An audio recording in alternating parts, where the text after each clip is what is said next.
it's, as a parent of a senior kid, it's kind of refreshing to be able to call somebody and, hey, is so and so, are they there? What are they doing? Blah blah blah. So the parents know each other, and it's a very old school. It reminds me of the way I grew up. Yeah, It's a very special group. that's cool. It's going to be fun watching them the next few weeks. Yes, sir. Yeah, how Yes, about that? sir. I love the way you for a few weeks. Yes, there you yes, go. sir.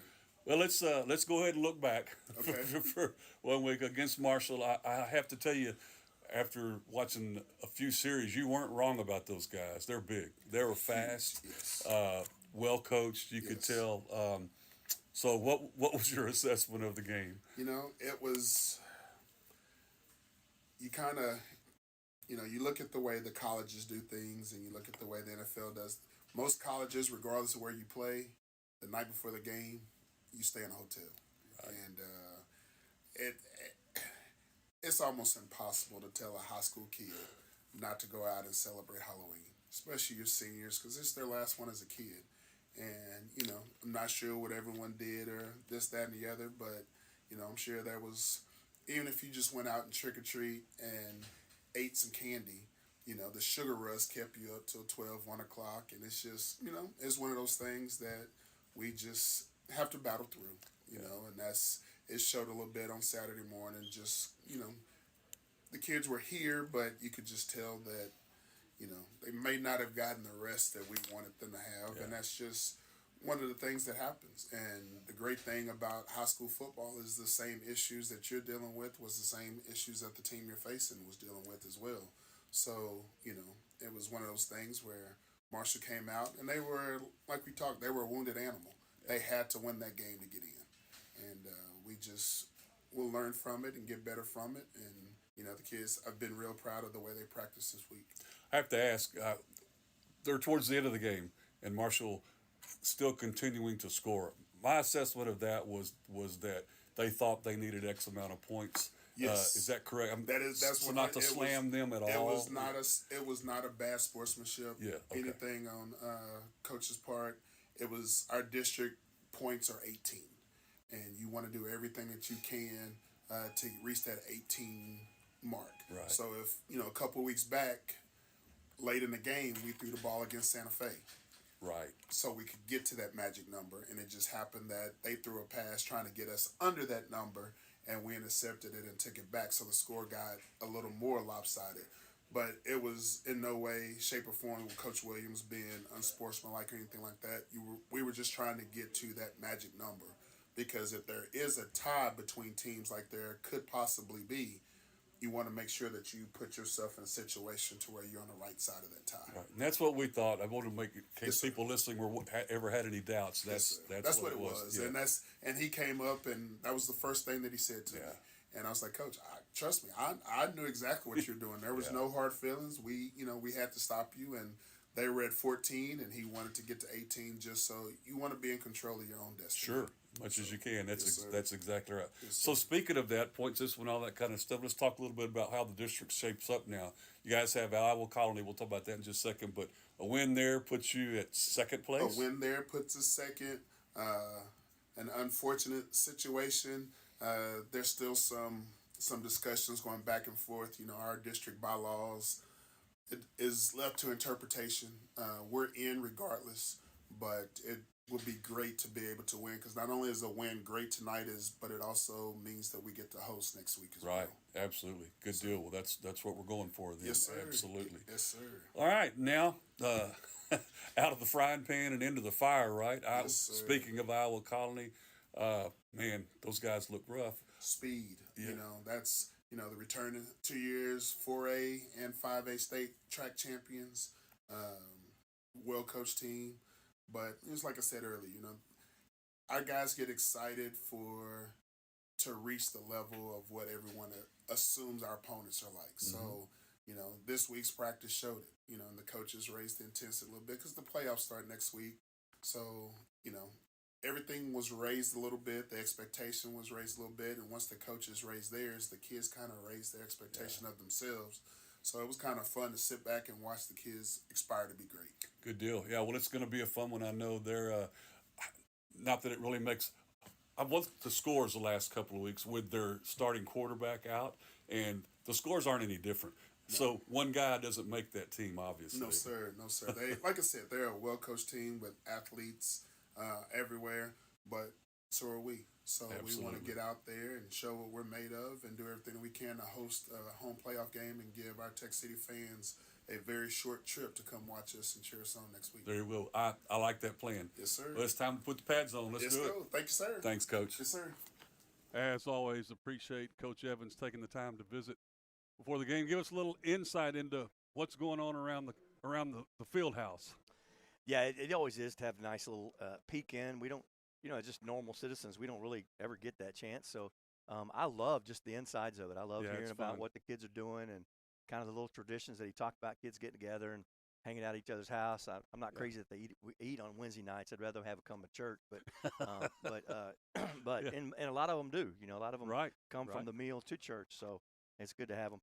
But it's just neat to see the little inside story, and I appreciate you taking the time to do that every week. It's That's fun. pretty cool. I enjoy it. Get to know the kids a little better, get to know the coaches a little better. Hey, we're going to take one last break here on the Moss Campbell and Associates pregame show. When we come back, we'll have our national anthem. Do you have the right financial advisor to help you reach your goals? Ameriprise advisors David Moss and Jay Campbell can provide personalized, goal-based advice to help you feel more confident about your financial future. Call Moss, Campbell and Associates, a financial advisory practice of Ameriprise Financial Services, LLC, today at 281-212-2730. Office is located at 1300 Hercules Avenue, Suite 205, Houston, Texas, 77058. Not FDIC or NCUA insured. No financial institution guarantee. May lose value. Securities offered by Ameriprise Financial Services, LLC, member FINRA and SIPC. Moss, Campbell, and Associates.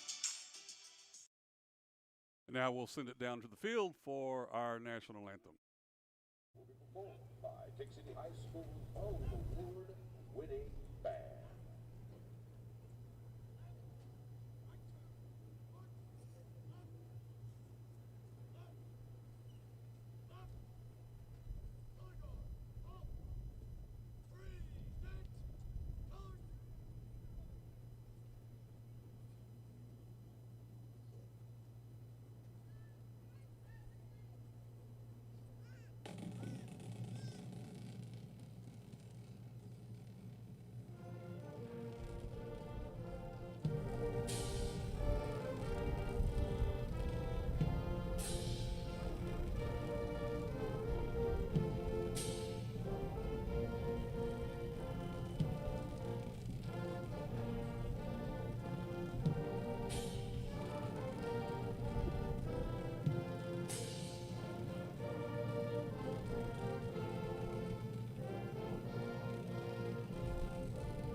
Just glanced over to the visiting stands, and it's not well populated at this point. It's a little trip coming from Iowa Colony, and noticed that the far end zone, the stands are empty. And looked up along Palmer, and here come a few buses. So they could have hit some traffic or whatever, but they didn't get the memo that we have new parking right behind the stadium. Yeah. Well, getting ready to have the coin toss at the center of the field. For the Pioneers, they're sending out number 0, offensive lineman, defensive lineman Daniel Swiney. Number 6, Jeremy Garner. Number 78 is offensive lineman Aiden Elizondo. And number 81, who I figure you're going to be hearing his name a lot tonight, is Jaden Warren. Yeah. For Texas City, they'll be represented. Captains, number 8 is Drayton Davis. Number 30 for the Stings is Brandon Fountain. Number 56, Ariel Paredes. And number 66, Travis Pivoto.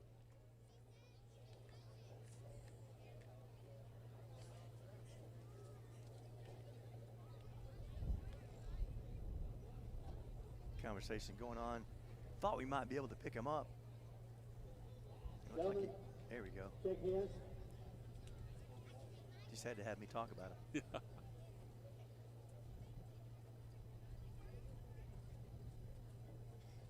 First, I'd like to congratulate you, gentlemen, captains. The big honor. I will call on your visitors, correct? So according to your choice. This is heads, this is tails. What would you like? Tell tails. It's a heads. You win the toss. Would you like to kick, receive?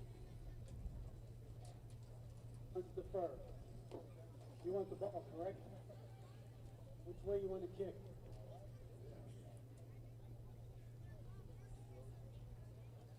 Won the toss, go defer. Go receive. Gentlemen, shake hands. Let's have a great game. Yes, Texas City, which way they wanted to kick. It's interesting. I thought if you deferred your decision. You defer, then they get the choice if they want to. Yeah, I don't know. I thought they just decided which side of the field they wanted. There was a lot of options in there.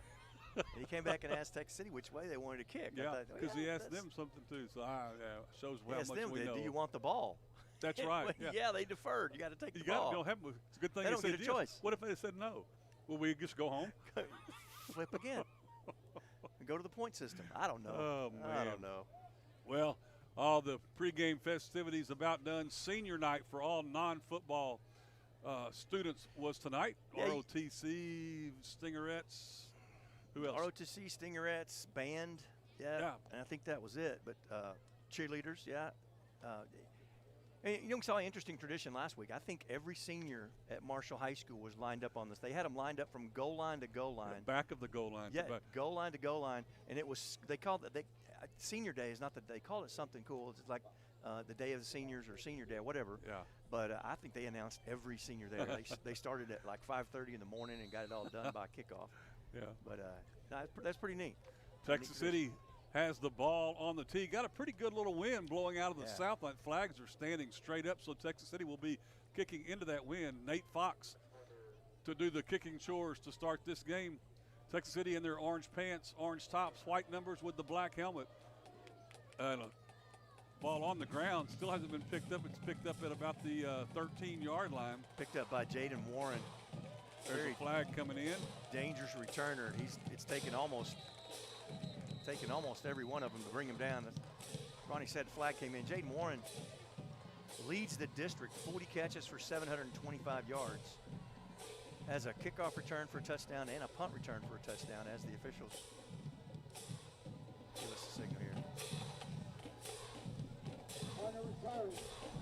The 24 block in the back on the return. Penalty, first down. So they'll back it up, illegal block. We'll back it up inside the 15. 15 yards. At the 10-yard line is where Iowa Colony will start. Boy, nothing wrong with that.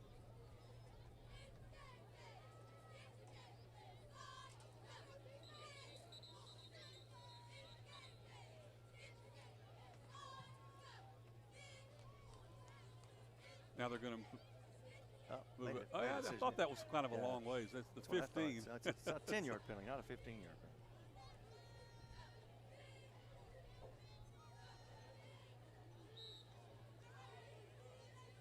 So ball at the 15, quarterback is sophomore Gage Martinez. Martinez will hand to the tailback. Tailback gets through the line of scrimmage and just kind of shifts all the way. It's going to get the ball all the way up to the 30-yard line. One play, 15 yards, just like that. That's number 4, Aaron Tenner. Rashard Hamilton and Justin Stevens finally get him out of grounds. Yeah, Tenner, again, leads his team. 85 touches, 780 yards on the season. Got 8 touchdowns on the ground and 2 in the air. Martinez has a lot. This is not the starting quarterback. This is the sophomore guy standing in, and he's got a lot of weapons over there. Tenor with the call again, wide open spot. Boy, he just could drive a truck through the right side of that line, and he's going to take it to the 40 for another Pioneer first down. He's drugged down there by number 28. That's John Jones, the sophomore. That line, front line, right side of the Iowa Colony line just blew a hole. The whole sideline was open. 2 carries, 25 yards for Tenor. On a pace like that, he could hit 1,000 pretty quick. Martinez fakes over the middle, has a man. That's Jaden Warren. Warren catches it across the middle, and he will not be touched. No way. Caught it at the 45, and he's in for the touchdown, and that is just like that. Well, when he caught that ball, you could see the afterburners come on, and he smoked it to the end zone. Is that his 14th touchdown of the season? Talked about the quarterback. The normal quarterback is injured, Carson White. Just stats out the roof. But you just saw Jaden Warren catch that ball. He is the most go-to guy for the Pioneers. Kick is up, and it's no good, off to the left. So our score is 6-0. We hadn't even played a minute here. Pioneers lead. Looking for big bank products and services from a local bank you know and can trust? Well, look no further. At Texas First Bank, you can have it all. With rewards checking, home and small business loans, as well as construction financing and commercial banking, Texas First offers a wide range of products and services, all supported by experienced bankers living right in your community. Member FDIC, an equal housing lender. Stop by any of our 27 convenient locations today and let us show you the Texas First Bank difference, helping Texans build Texas. With 3 plays, took about 42 seconds off the clock. We believe that Jaden Warren is a U of H commit. Is that what that's what we said. You going to U of H, and he is a player. Juice Johnson and Gerard Lynch back deep for Texas City, awaiting the kickoff. Here, like Dennis said, not even a minute played so far here in the Galveston Limousine and Transportation first quarter. Iowa Colony on top, 6-0. The leader of scoring is the Iowa Colony kid, Landon Williams. Jaden Warren is second. Johnson, this one goes through his hands. He's going to take it, try to run it out the end zone from 8 yards deep in the end zone. He broke one tackle, and there's a helmet at about the 35, but he'll go down at the 13. The helmet was taken off and thrown.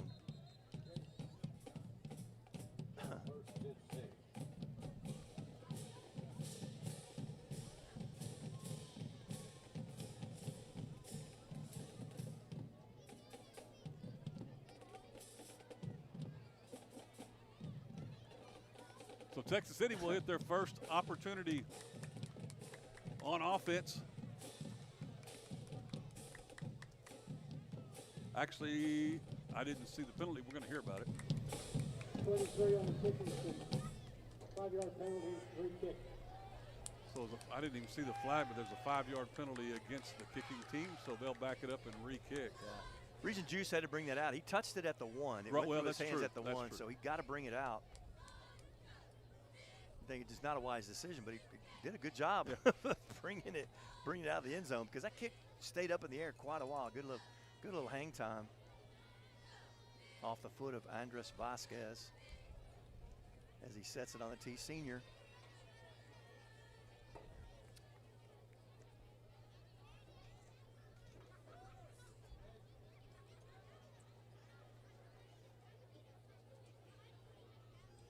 Again, Johnson and Lynch back deep for the Stings, standing at about their own 8-yard line, awaiting this kickoff.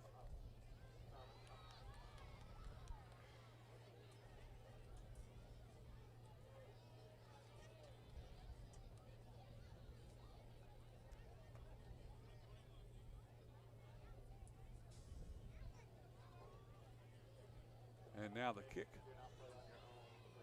Johnson going to take it at the 13-yard line.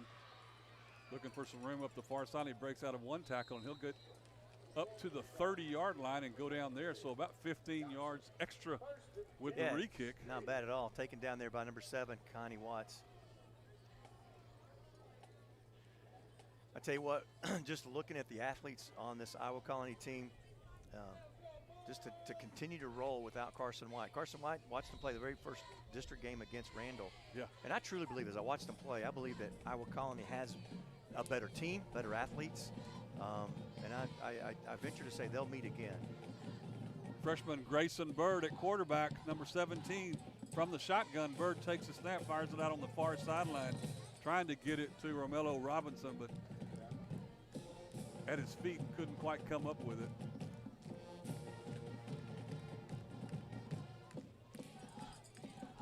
That'll bring up 2nd and 10 for the Stings from their own 30 with 10:51 still to play here in the Galveston Limousine and Transportation first quarter. Iowa Colony up 6-0 as Texas City breaks the huddle. Bird will have Johnson standing to his right on 2nd and 10. Johnson with the handoff, trying to get here to the outside. He gets out of a tackle, and he'll get taken down as he crosses the line of scrimmage. They'll mark him at the 32 for a 2-yard gain. Tell you what, just trying to get to that corner. Nice little containment by Pioneer defense. Connie Watts again with the tackle.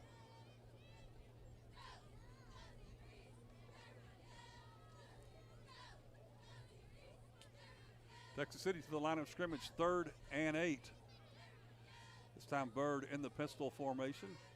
Defense giving a lot of room on the receivers. Bird fakes the handoff, rolls to the far side, firing it downfield. It's going to be intercepted. Yeah.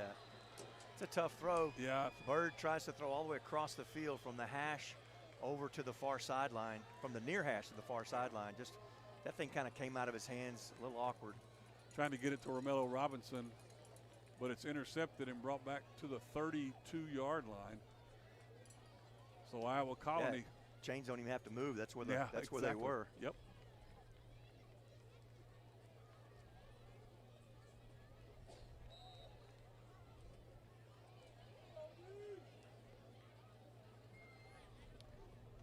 To the line of scrimmage, they'll send 2 to the near side, 1 to the far side. 2 men in the backfield with Gage Martinez, sophomore quarterback, doing the damage here tonight already. 1 for 1 on 3 plays. Steps back, 5 steps. Gonna roll. Has lots of time. Now he's just gonna pitch this one up, throw it away as pressure comes.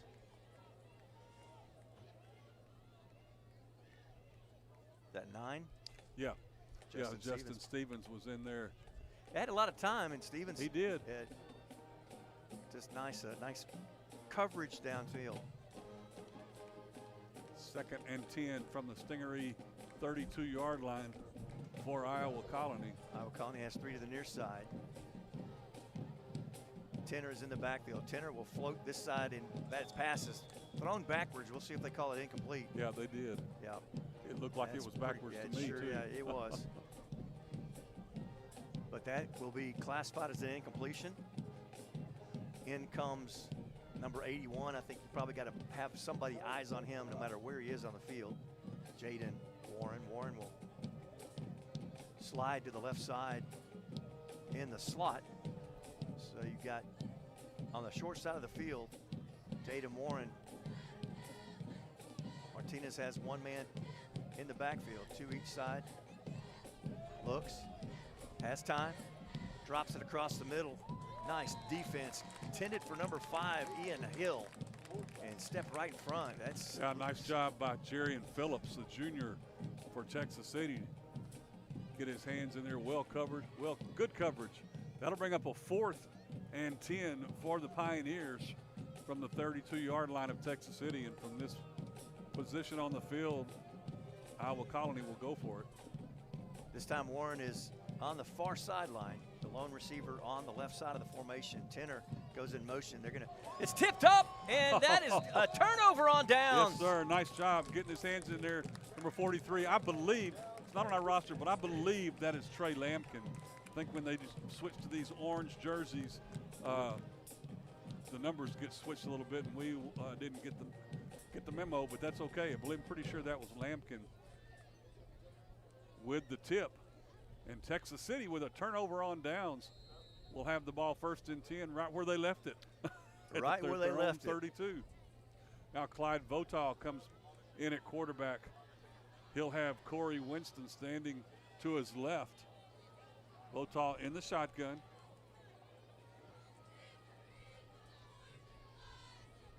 Handoff. Not much running room at all for Winston.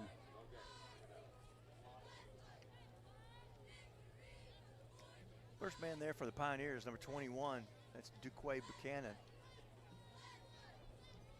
From the linebacker spot, gain of 1.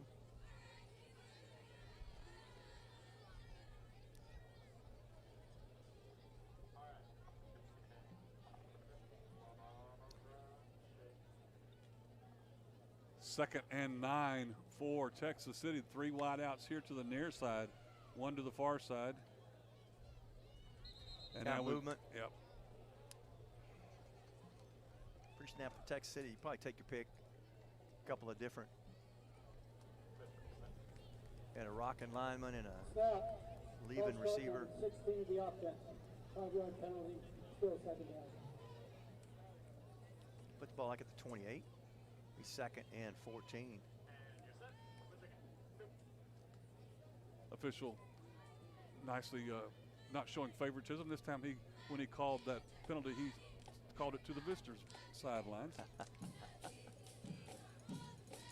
Votaw with a handoff to Winston, and he'll get dropped in the backfield. Maybe they might give him the line of scrimmage, but it's still going to be 3rd and 15 or so. Yeah, no gain. Be 3rd and 15. Daniel Swiney, 5'11", 255, first man there. Swiney looks a little bigger than that to me. He's playing at nose tackle position. So Texas City with a 3rd and 15 at their own 28-yard line as they come to the line of scrimmage with trips to the near side. 1 to the far side, which is the short side of the field. Votaw with the snap. Tosses it out here to Winston, trying to get some running room, and he closes quickly. He'll get to about the 26, maybe the 27, and it's going to be 4th and long, 4th and 14, 4th and 15. Yeah, again, you see how quick Iowa Colony is, quick to the ball. Man, Connie Watts again with another tackle.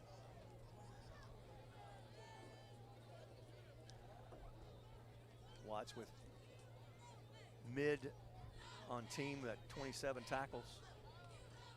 Pat Evans back deep, set the punt, standing at his own 12-yard line. High snap, he's going to handle it. Good rush coming. Low line drive with that wind is about all you can get off on the kick, and it gets a nice Texas City roll inside the 35. It'll be down. They're going to say it was touched at the 40 touched. Or at the 38. Texas City player ran right over the top of it. But I tell you what, I don't mind that because you don't want the danger of Warren picking that thing up. Warren was eyeing it as it bounced, looking for a lucky bounce. Because we've seen the kid can fly. Nice little back and forth here. Texas City avoids a little disaster after a turnover, holds them to turnover on downs. No gains there. So looking back with Iowa Colony's 3rd possession here with 7:09 left in the Galveston Limousine Transportation first quarter. Martinez has 2 receivers on the far side. Warren is one of them, gives to Tenner. Tenner cuts it out to the near side, hold on the corner, no call there. Gonna pick up about 6 up to the 44. Stevens pushes him out of bounds.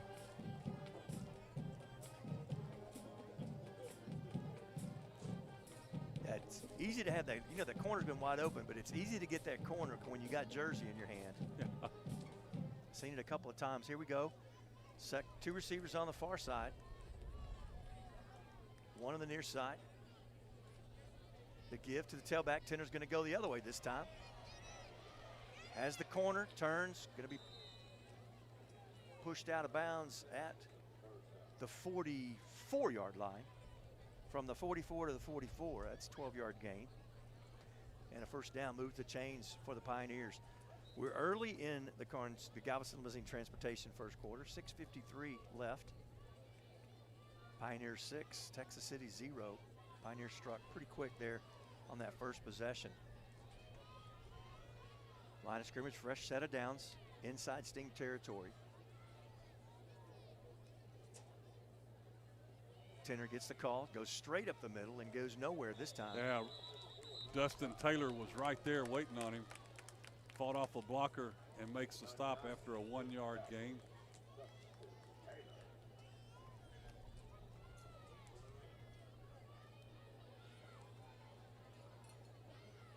Dustin Taylor, Rashard Hamilton, and Trey Lampkin, those three, that front three for Texas City's defense. Two receivers each side for Martinez this time. Tenner still in the backfield with him. Jaden Warren is the far receiver on the left side of the ball. Another Dustin Taylor. Dustin Taylor breaks through. Tackle for loss right there for the big number 99. That'll bring up a 3rd and 12 for the Pioneers. Loss of 3. Going to be 3rd down and 12.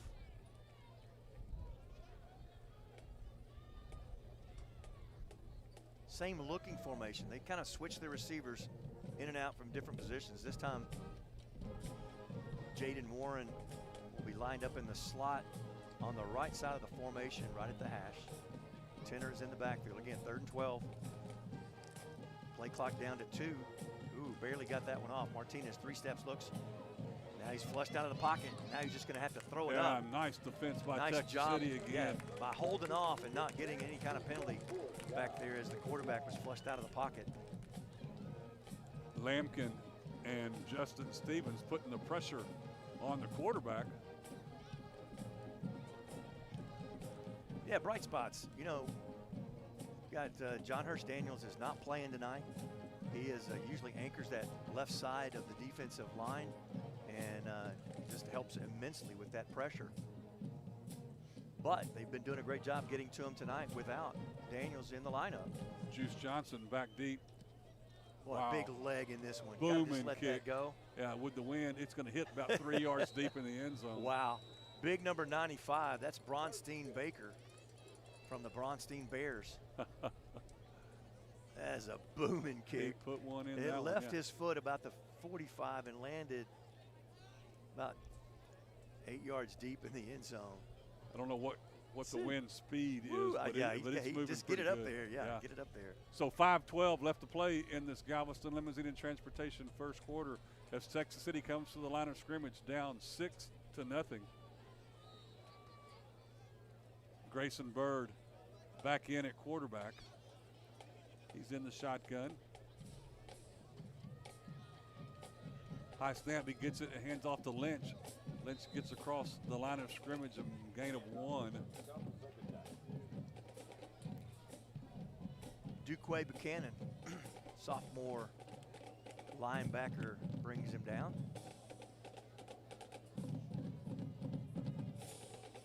Second and 9 for Texas City from their own 21-yard line. Texas City respecting the wind. Have not seen them put the ball in there a whole lot tonight. They did a couple of times early, and it was disastrous. Now Bird from the pistol formation. And we got movement before the snap.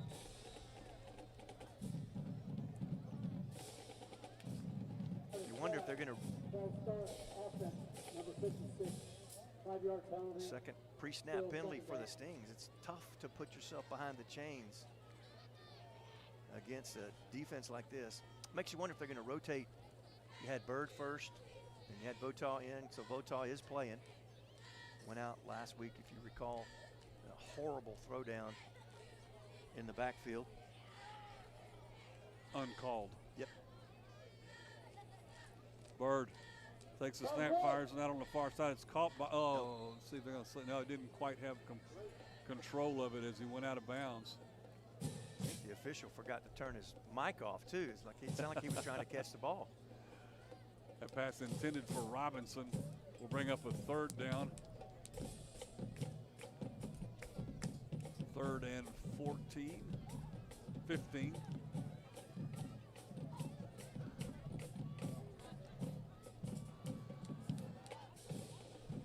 Ball sitting on Texas City's 16-yard line. Now we're going to have a timeout called by Texas City. We'll take the break with Iowa Colony on top of Texas City, 6-0. We'll be right back.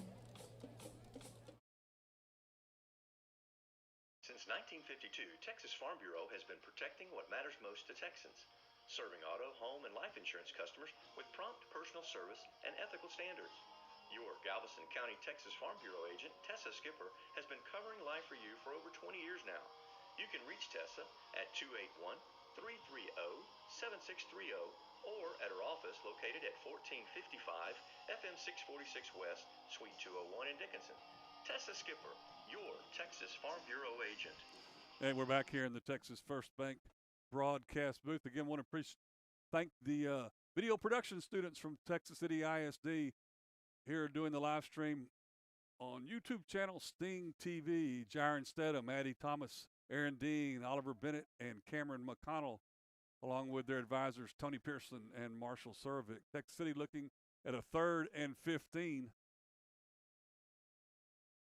Bird takes a snap, looking downfield, and it's going to get knocked out of his hand and caught in the air. It's exactly right. Yep. Ball never hit the ground. Duquay Buchanan gets a, I guess, I'm not sure if you call that a return for fumble because he knocked it out of his hand and Buchanan caught it in the air. Yeah, never hit the ground. Yep. Wouldn't be a scoop and score. It's a catch and score. It actually would be an interception. The ball came out of his hands into the air. If they say his arm was going forward, but it wouldn't matter. It came out of his hands. Well, that's true. Like you just kind of have to call it an interception because it came out of his hands. Yeah. Tough break for the Stings. Gives the Pioneers 6 more.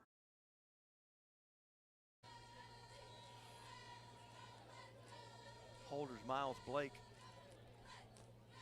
Kicker Andres Vasquez missed his first one. This one is up and it is through. Good. Our score 19 left in the Galveston Limousine Transportation first quarter. Pioneers 13, Stings 0. Roberts, Johnson & Kane, with offices at 711 6th Street in Texas City, are experienced attorneys in estate planning, guardianships, probate, real estate, and business. Phil Roberts, Amanda Johnson, Tom Kane, and Lacey Fleshman are here for you. Convenient consultation scheduling and appointments can be made by calling 409-948-4466 or 281-488-6344. Roberts, Johnson & Kane, serving Galveston County and Southeast Texas. Well, just like that, your defense does a great job of holding, and then just the things turn. You talked about our offense just not being able to find the rhythm, and just going to have our special teams or our defense step up and do some big things here. Pretty easy Galveston Limousine and Transportation scoring summary, scoring drive. Not much to that one. Pick 6, return 12 yards or 11 yards.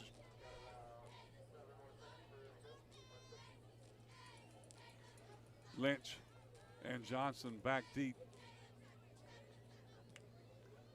This one going to go to Johnson. As it goes over his head, he'll let it go out the back of the end zone, and Texas City will have the ball 1st and 10, excuse me, at their own 25-yard line with 4:19 left to play in the Galveston Limousine and Transportation first quarter. It's crazy. Texas City took the ball. There's just not a lot of time running off the clock here. Right. It's they took the ball with 5 minutes and ran about 1 minute and 20 seconds off the clock. Now, Stingery offense comes back on the field, led by Clyde Votaw. So I believe that's what they're doing, just kind of rotating back and forth here.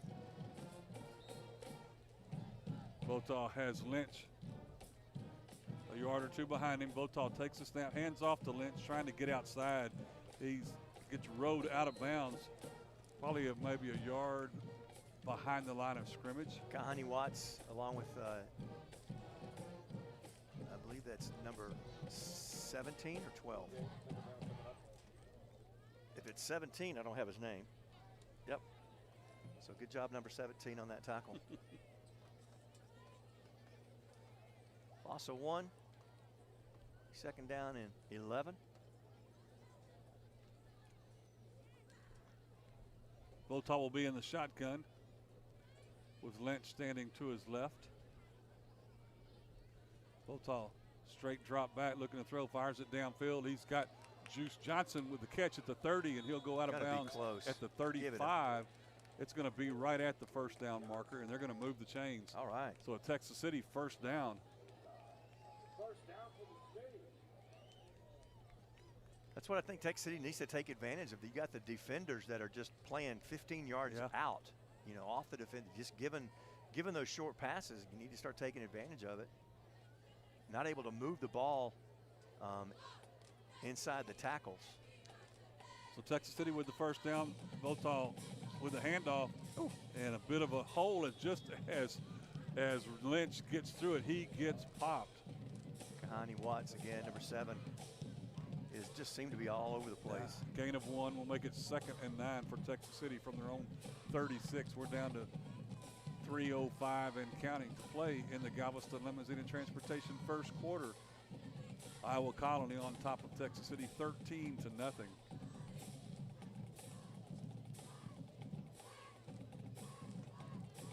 Votaw in the stings, ready to go.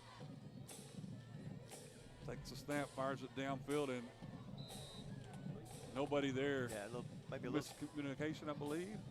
Trying to get to Jolly, but Jolly had stopped at about the first down marker, and the ball sailed on. So that'll be 3rd down, 3rd and 9.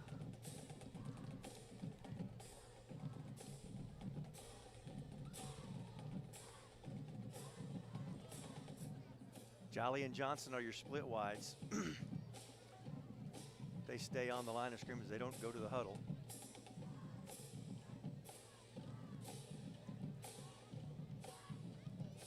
Things looking again, 3rd and 9.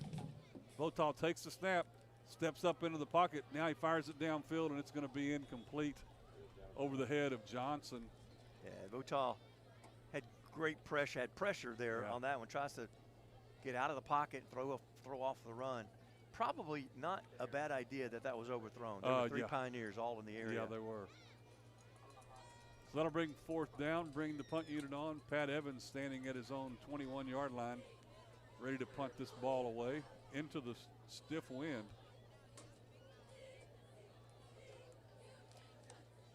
Two men are deep, trying to make sure they get a return here. Low ball, nice. Going to land at midfield, and just kind of not have a whole lot of bounce after. That wind is whipping brutal, pretty good. Yeah. And it hadn't gotten windy yet. They say Sunday's going to be windy. 2:31 to play in this opening quarter that's brought to you by Galveston Limousine and Transportation. 13-0, Iowa Colony with the lead. There's just a lot of times you have just a few possessions in a quarter. This will be Iowa Colony's 4th possession. Texas City with 4 possessions also. You recall one of those was a pick 6. So from the 44, Martinez will give to Tenor. Tenor had some room, but he just kind of stutter stepped Right into the arms of Justin Stevens. It looked like it blown a hole for him, and I think Stevens was sitting right in the middle of that hole waiting on him. Yeah. They'll give him a yard up to the 45. It'll be 2nd and 9.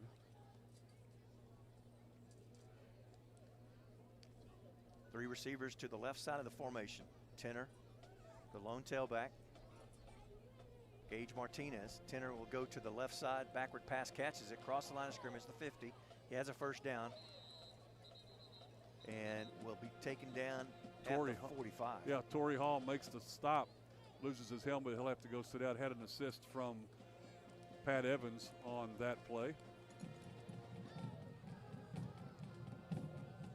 Gain of 11 and a first down for the Pioneers.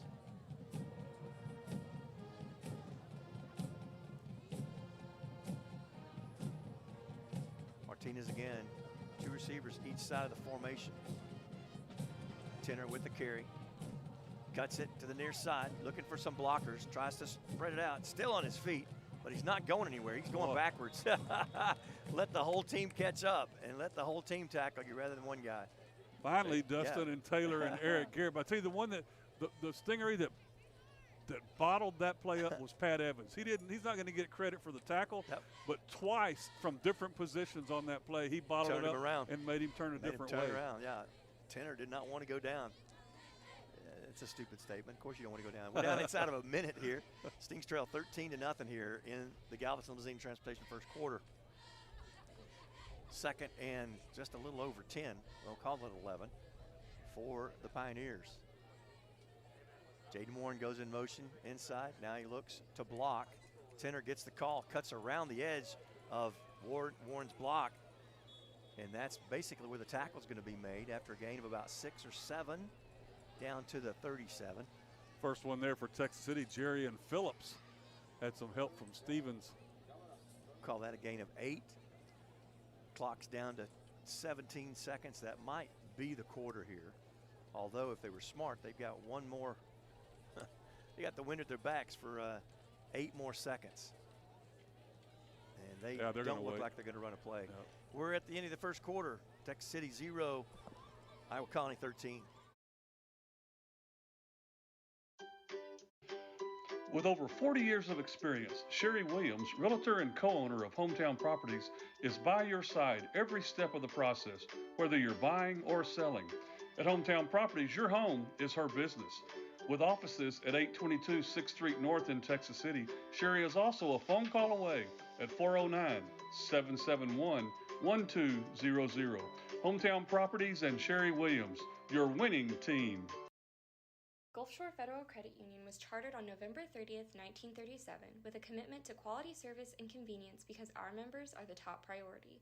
We offer mobile banking, online bill pay, and the best auto rates in town, among other services. Find out for yourself by calling us at 409-945-2318 or visit our website, gulfshorefcu.org.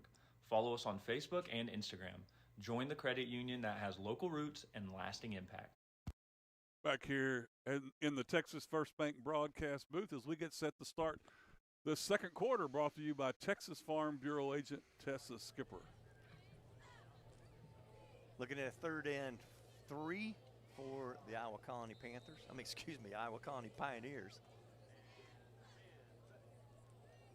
Martinez with the call, gives to Tenor. Tenor to the left side, gets around the corner, cuts to the sideline, out of bounds at the 25-yard line. Big gain, 12 yards. Pushed out by sophomore John Jones.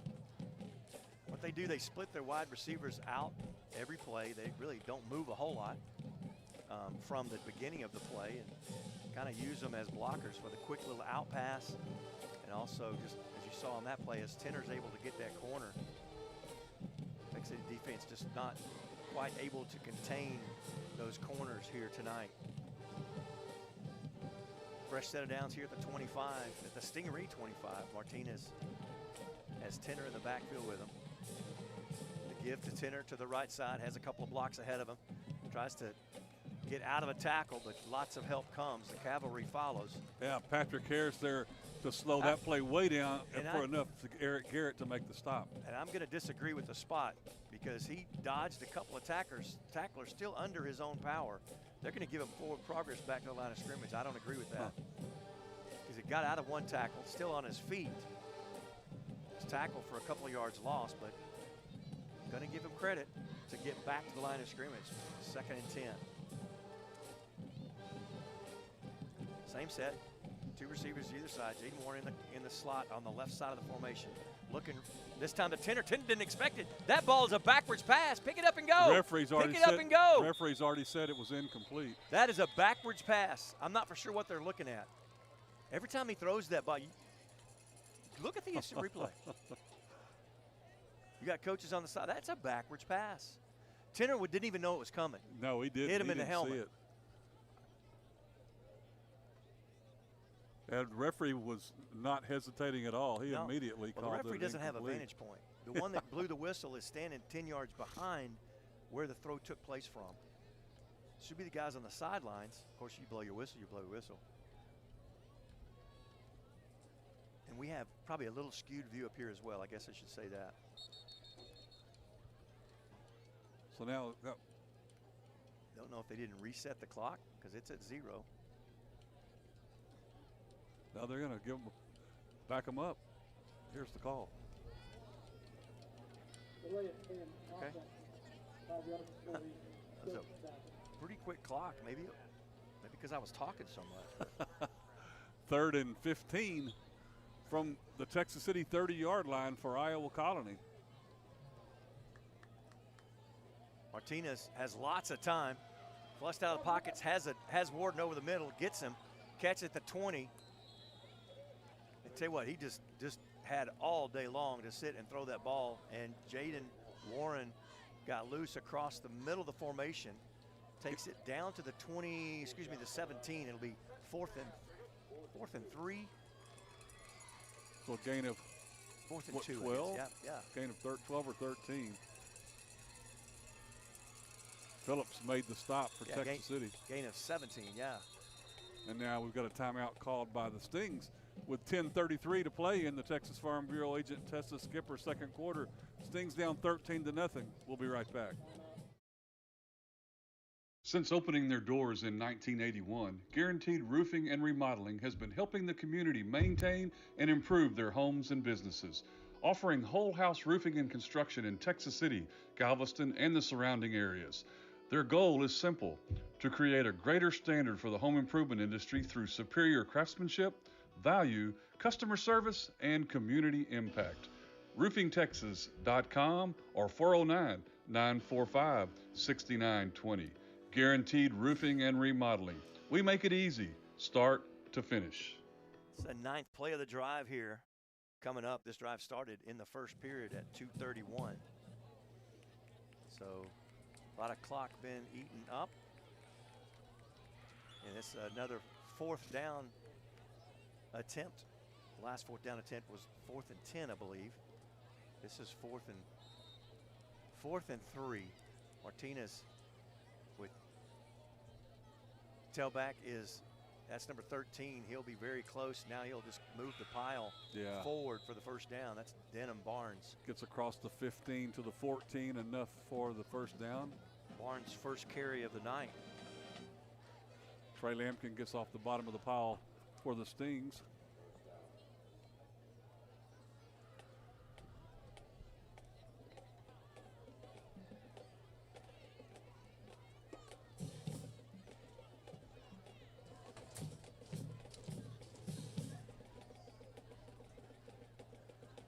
Give to Barnes. Barnes comes around the corner. He's going to be stopped at the 5. Flag comes out right in the area of holding. So, which I've seen on almost every play, but I don't have a flag. They saw it this time. Here's the call. Oh, it was holding. Yep. Yeah. How about that?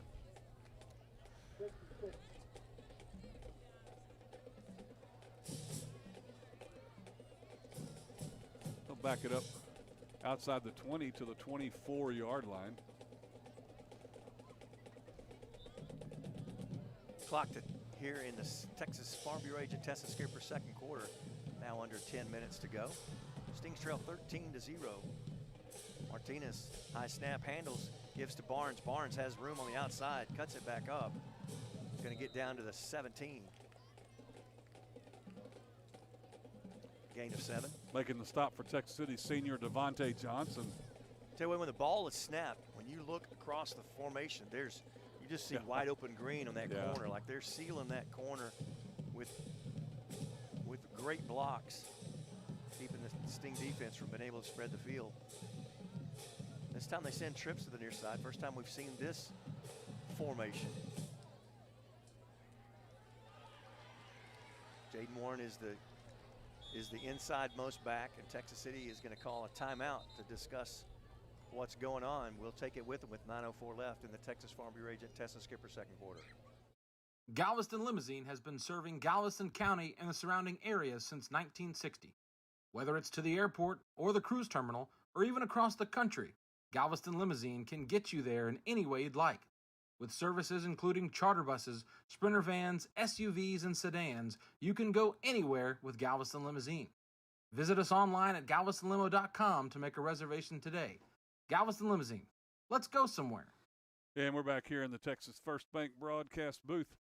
Texas City just called their third and final timeout here of the first half with 9:04 to play in the second quarter.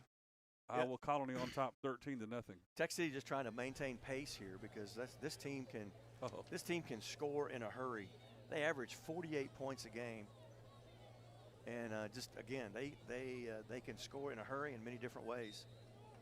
Second and 13, trips to the near side. Barnes in the backfield with Martinez. Martinez 5 steps, looks, puts this one in the end zone, has a man. It's nice almost job. Intercepted. Texas City's Jaden Caraway had it there in the end zone. He smelled that out from the get-go. Caraway's a little upset with himself because he probably should have caught that. All right, nice defense by the junior. Pass intended for number 81, Jaden Warren. Warren with the touchdown pass, the 60-yarder tonight, across the middle. Touchdown one on the third play of the game.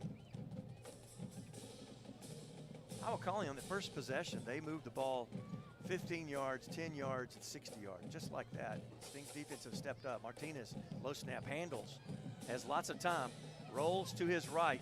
Now he's going to put this one up. It's out of the end zone, incomplete. Yeah. Got some pressure, got hit pretty good just as he let go of the ball by Justin Stevens. That's going to bring up 4th down.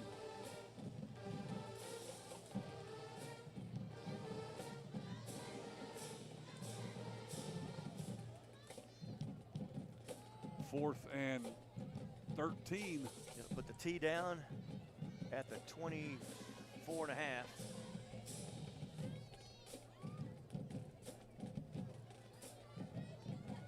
Play clock is down to 10. They don't have all their personnel in. Here comes number 11. And now they're going to call a timeout. We'll take the break and be right back. Financial investments are very important, but so are the investments of time, patience, and encouragement our young athletes receive from their coaches, teachers, and mentors. Ryan Kleber and John Mee, your local Edward Jones financial advisors, understand this. That's why Ryan and John are proud sponsors of Texas City ISD Athletics on VictorySportsNet.com. For all your investment needs, call 281-614-5201 or stop by the office at 3509 Gulf Freeway in Dickinson. Edward Jones, member SIPC. As both teams make their way back out on the field, this is their second 4th down attempt of this drive. 1 for 1 tonight. Actually, they're not going to go for it. They're going to kick field goal. They are. So 34-yard attempt. Vasquez has 3 field goals on the season. Basically right from the middle of the field, right between the hash marks.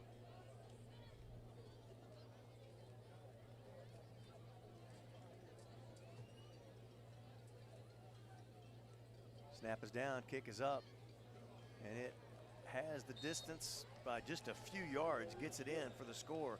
Our score, 8:42 left in the Texas Farm Bureau Agent Tessa Skipper second quarter. Pioneer 16, Sting 0. Carnes Funeral Home has been providing personalized and professional care for you and your loved ones since 2003. Jay and Lori Carnes, along with their staff, offer affordably priced funeral cremation and donation services and have licensed funeral directors on call 24/7 at 409-986-9900 or on the web at carnesfuneralhome.com. Live every moment, laugh every day, and love beyond words. Go Cougs and Stings! Woo! Vasquez just kicked that extra field goal. That's his 3rd field goal of the year, but he leads. Maybe I shouldn't say that. I believe that he leads the district in scoring as a kicker. He has kicked 56 of 59 extra points. Wow. The Richmond Randall the Richmond Randall kid should be above him. Richmond Randall is 59 of 60. The closest to them is Guerra with 25, So it's great. These guys score a lot of points. Yes, they do. Put a lot of points on the board.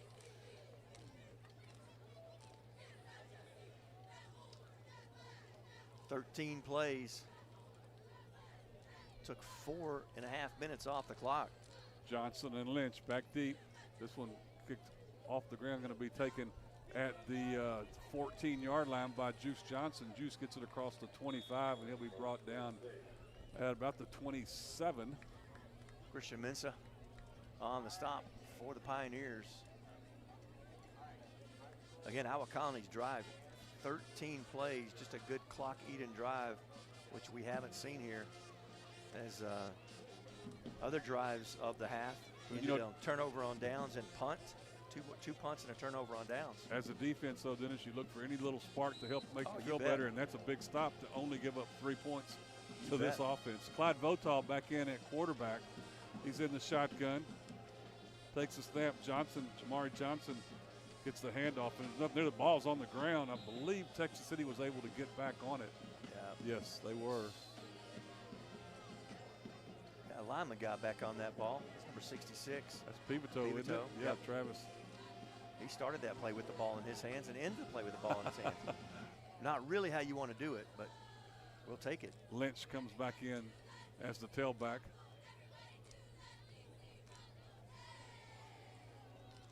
Jolly out wide here to the near side with Robinson in the slot. Juice Johnson on the far side. Now Robinson will go back the other way. Votaw takes the snap. Looking to throw, gets flushed out of the pocket. He's just going to throw this one over to Coach Evans. Yeah, he did. Caught on the sidelines by Jerry and Phillips. That'll bring up a 3rd and 11 for the Stings from their own 27-yard line. 5th drive of the night. This is what it looks like, Ronnie. 5th drive of the night. Stings have 1 first down. It has been tough getting yardage against these guys. To the line of scrimmage come the Stings.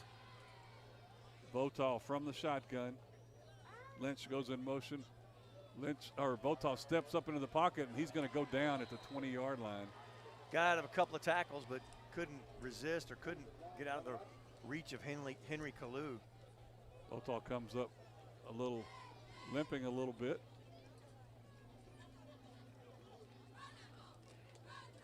Loss of 5 back to the 22, and Patrick Evans will be on to punt. You got back deep Jeremy Garner, who has 4 returns, 2 kickoff and 2 punt returns, as number 6. And then you've got also Jaden Warren, who has also a kickoff and a punt return. So you got 2 very dangerous guys down there. You don't know which one to kick away from. Yeah. Evans will be standing at his own 5-yard line. Not much of a rush this time. Gets a high end over end kick away. This one hits and takes a great bounce. It got touched. Jaden Warren ball still pops out, and he's going to be all the way back to the 20-yard line as they tried to get away from that ball. Hit the ground and just rocketed, and Ward couldn't get out of it. Couldn't get away from it. Bounced up into his arm as he was trying to get away from it. So a big break all the way back to the 20-yard line. That's where the Pioneers will start this possession with 6:51 to play in the Texas Farm Bureau Agent Tessa Skipper second quarter. Pioneers up 16-0. Nice pad the stat there for Patrick. 58-yard kick.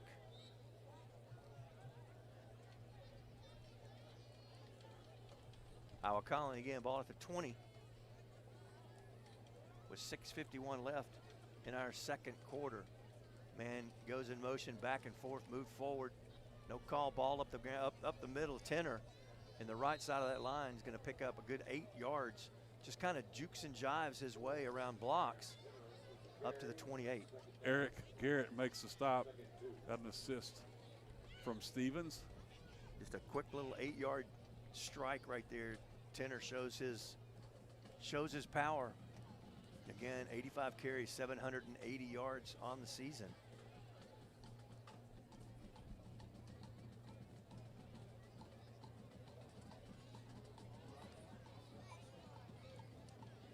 Two receivers to the near side, left side of the formation. Little quick strike over the middle, complete to Christian Mensah. Mensah will be caught about the 40, on down going to mark it. Whoa.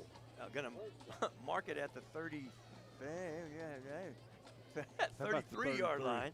Just across the middle. It comes out of the from the slot, just almost by surprise. Yeah. Well, definitely by surprise. Garrett makes the stop. They flip the field down to the 33-yard line. 28 to the 33. 39 yards on the pitch and catch. So Martinez moving the team this time. Tenner with the carry. Has a block. Gets outside. Now it's going to be drugged down at the 24-yard line. Very close to first down. Well, Justin Stevens with the hustle to make that stop. Needed 10. He got about 10 and a quarter. Stings trail 16-0 here in the second quarter. Right at 5 minutes left here in the Texas Farm Bureau Agent Tessa Skipper second quarter. Iowa Colony just got through with about a 5-minute drive, 56 yards for a field goal. Martinez gives to Tenner again, and Tenner tries to cut outside. Nice. But Jerry nice and Phillips, hands. yeah. Jerry and Phillips got a handful of jersey and wouldn't let go of it for a 2-yard loss. Boy, Tenner is elusive.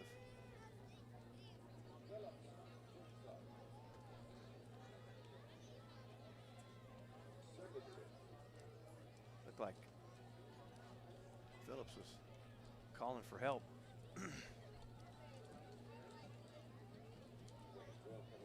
New formation. They're going to send a bunch formation.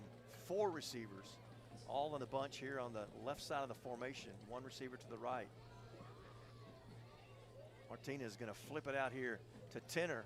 Tenner just breaks through the tackles. Breaks through the blocks and picks up down to the 19-yard line. Stop Gain by 6. John Jones with the hit to get him out of bounds. Still with the previous tackle for loss, it's going to be bring up third down and about 6. Yep. Hadn't shown a lot of different variations. That was just the first time we saw the bunch 4 formation.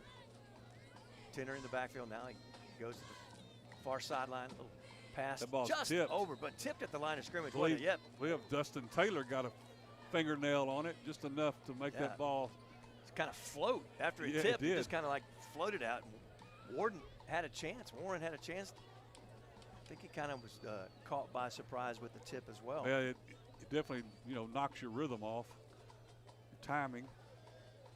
Sending the kicker back in, Andres Vasquez. This time the tee will be laid at the 26-yard line on the near hash.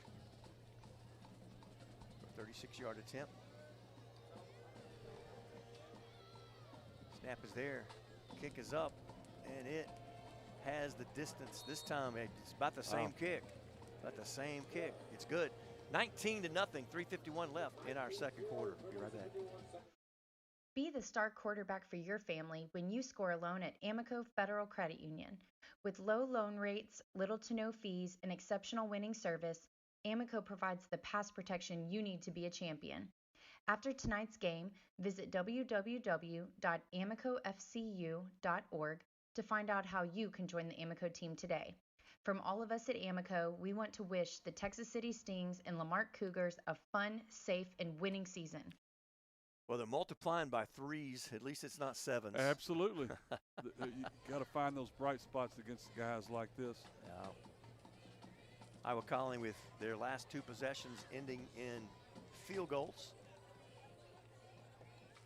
Dennis, over the last 2 years, Iowa Colony has lost 3 football games, all 3 to the same team. Wow. Randall 2 in the season and 1 in playoffs. Randall in district, and then in the semifinals last year, in the quarterfinals last year, and then in district this year, and they're liable to meet again. And I meant to look at the snapshots. I'm not sure if the snapshot they were taken a couple of weeks ago, I'm not sure if they're all out yet, but in our hopes and prayers, we hope that Randall and Iowa Colony will be moving up to 6A. That is the projected. You realize that just 2 years ago, Iowa Colony was in Lamarck's 4A district. That's right. And powerful there as well. Lynch and Johnson back deep. This one taken at the 10-yard line. Breaks out of one tackle. That's actually not Johnson. This time it's Jacoby Jolly. Jolly, the nice run back across the 25. Well, I tell you what, love that run. Jolly didn't stutter step. He didn't try to sidestep. He just went straight into the teeth. So Texas City will have 3 minutes and 45 seconds to work with here in the Texas Farm Bureau agent Tessa Skipper second quarter, down 19-0 as Grayson Bird leads the team back on the field. He'll be at quarterback in the pistol formation.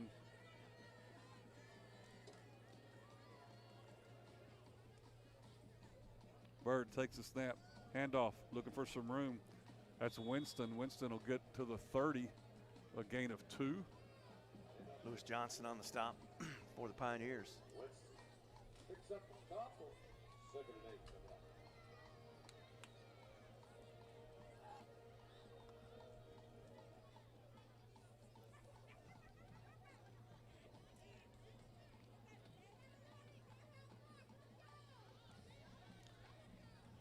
Juice Johnson will be out wide to the far side with Kamara Williams in the slot on 2nd and 8. Lots of time in this huddle. Broke it with 8 seconds left. Going to have to hustle a little bit. Bird from the pistol. Handoff goes to Winston again, and there's nothing there. He'll get stopped at the 30, so no gain. We'll bring up a 3rd and 8.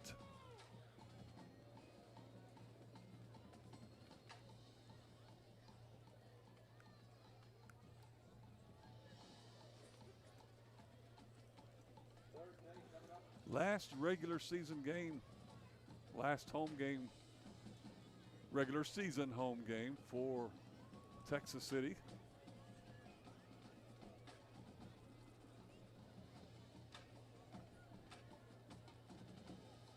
Clock down to 2:20 and counting as Texas City breaks the huddle. Breaks the huddle with 6. They're dangerously close. Well, they're like Bird. But Bird that ball almost got like out of his hands. Went through his hands. He did a great job of holding on to it enough to give the ball to Winston. They'll get a couple of yards. It's going to be 4th and 6.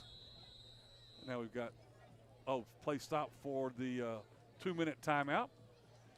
We'll take the break and be right back.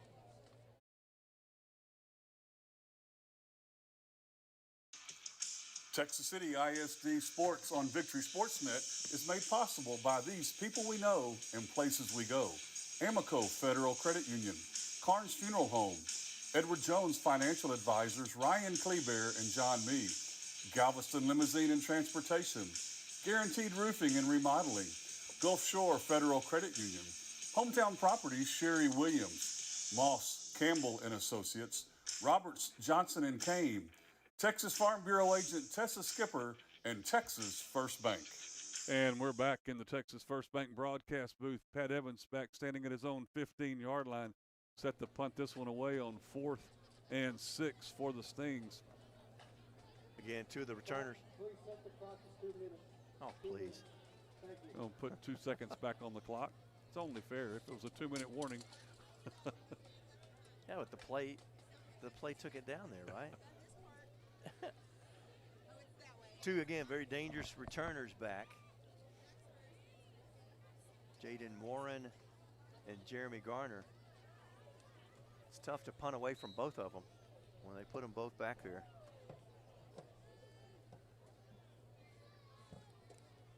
Good snap.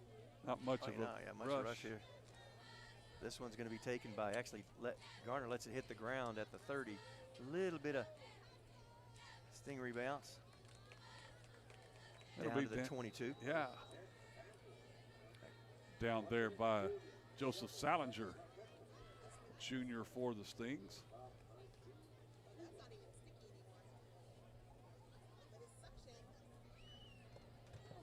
Wonder if we'll see the hurry up here. If they'll try to score with 147.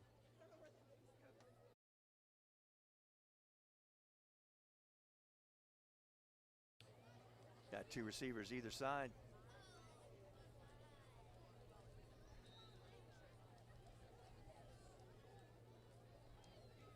Now we're ready. Clock chopped in. Martinez with the snap. 3 steps, looks. This one puts out to Tenner. Tenner catches. Behind the line of scrimmage is going to be across the 20, the 25. Actually, that's where he's going to be out of bounds, is the 25, gain of 3. Run out there by Justin Stevens. Popular play for the Iowa Colony team as they put very speedy Tenner, send him to the sideline, and throw the little out route to him, let him try to be tackled in space. It's tough to get that kid down when he has some room. This time trips to the near side. Warren is in the slot, closest man to the formation. This time to Warren, catches in the backfield. Going to be brought down rather emphatically by Patrick Evans. Yeah, nice job. Evans fights off his blocker, shuns him, and makes the stop. Clock stops to move the chains at 1:26 here. First down on the catch by Warren. This time Warren will move to the other side, the right side of the formation. 2 receivers either side. That flag comes out, motion against the Pioneers.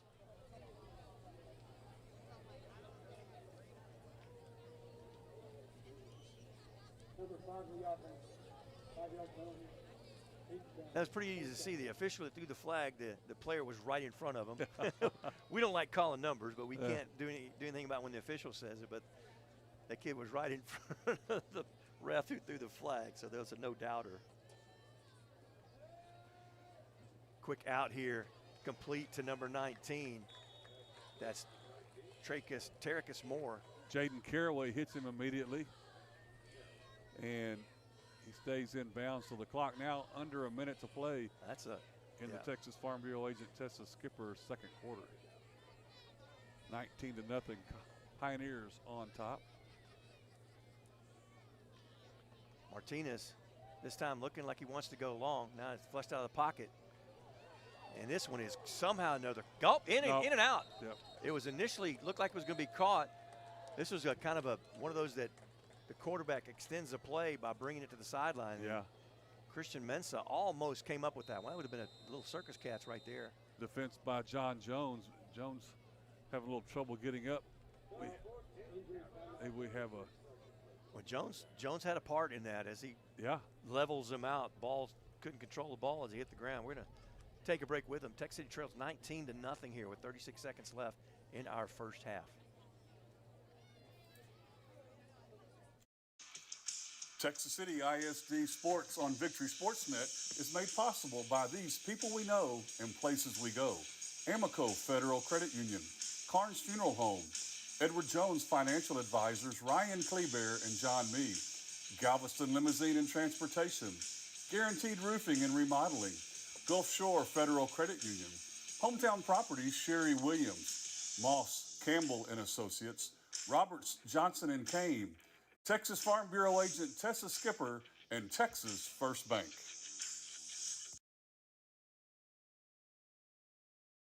Since 1952, Texas Farm Bureau has been protecting what matters most to Texans, serving auto, home, and life insurance customers with prompt personal service and ethical standards.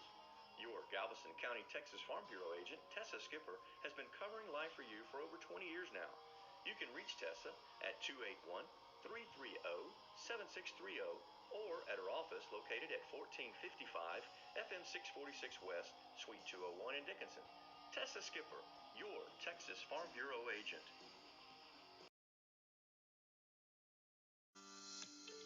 Roberts, Johnson and Kane, with offices at 711 6th Street in Texas City, are experienced attorneys in estate planning, guardianships, probate, real estate, and business. Phil Roberts, Amanda Johnson, Tom Kane, and Lacey Fleshman are here for you.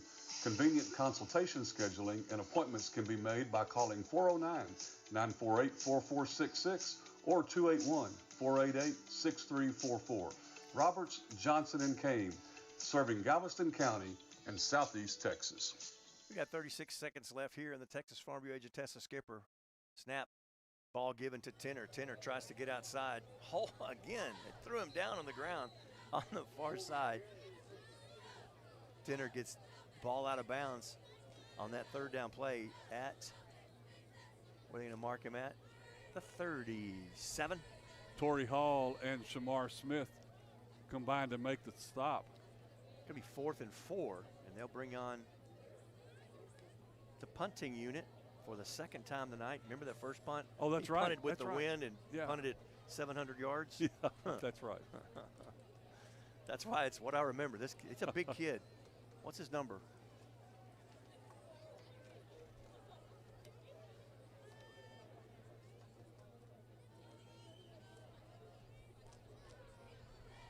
Another booming kick hits and hits at the 32. It's down at the 37 as it takes a big bounce back. That's right. It's Bronstein Baker, the punter. 6 foot, 200-pound senior. Looks bigger than that. He's got a leg, too. Texas City will have 20 seconds to work with here in the Texas Farm Bureau agent Tessa Skipper second quarter. Stings down 19-0 as Grayson Bird, the freshman QB, will lead the team to the line of scrimmage. Bird will go under center. Texas City will take a knee and get to the locker room. That's exactly what they do. Won't have to run another play. We'll take a break. When we come back, we'll have our senior Stingery Spotlight, our interview with Brandon Fountain, Drayton Davis, and Kamara Williams. Both teams will go to the locker room. Iowa Colony Pioneers on top of your Texas City Stings, 19-0. We'll be right back. Do you have the right financial advisor to help you reach your goals? Ameriprise advisors David Moss and Jay Campbell can provide personalized, goal-based advice to help you feel more confident about your financial future. Call Moss, Campbell & Associates, a financial advisory practice of Ameriprise Financial Services, LLC, today at 281-212-2730. Offices located at 1300 Hercules Avenue, Suite 205, Houston, Texas, 77058. Not FDIC or NCUA insured. No financial institution guarantee. May lose value. Securities offered by Ameriprise Financial Services, LLC. Member FINRA and SIPC. Moss, Campbell & Associates.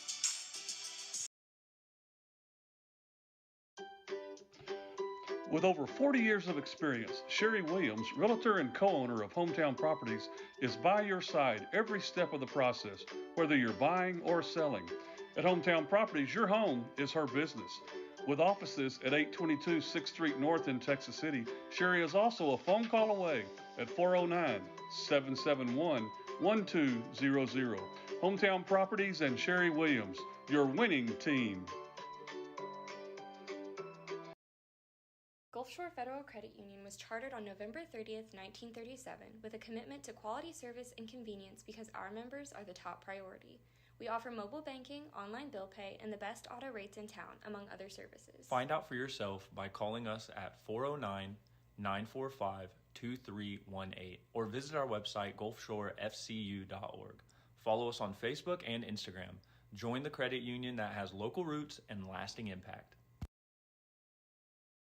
Since opening their doors in 1981, Guaranteed Roofing and Remodeling has been helping the community maintain and improve their homes and businesses, offering whole house roofing and construction in Texas City, Galveston, and the surrounding areas. Their goal is simple: to create a greater standard for the home improvement industry through superior craftsmanship, value, customer service, and community impact. RoofingTexas.com or 409-945-6920. Guaranteed Roofing and Remodeling. We make it easy, start to finish.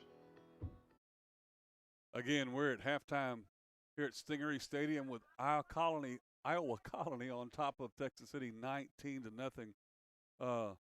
One of our favorite things each week is to catch up with Coach Evans before the game, and then also a couple of senior Stings being spotlighted each week. This week,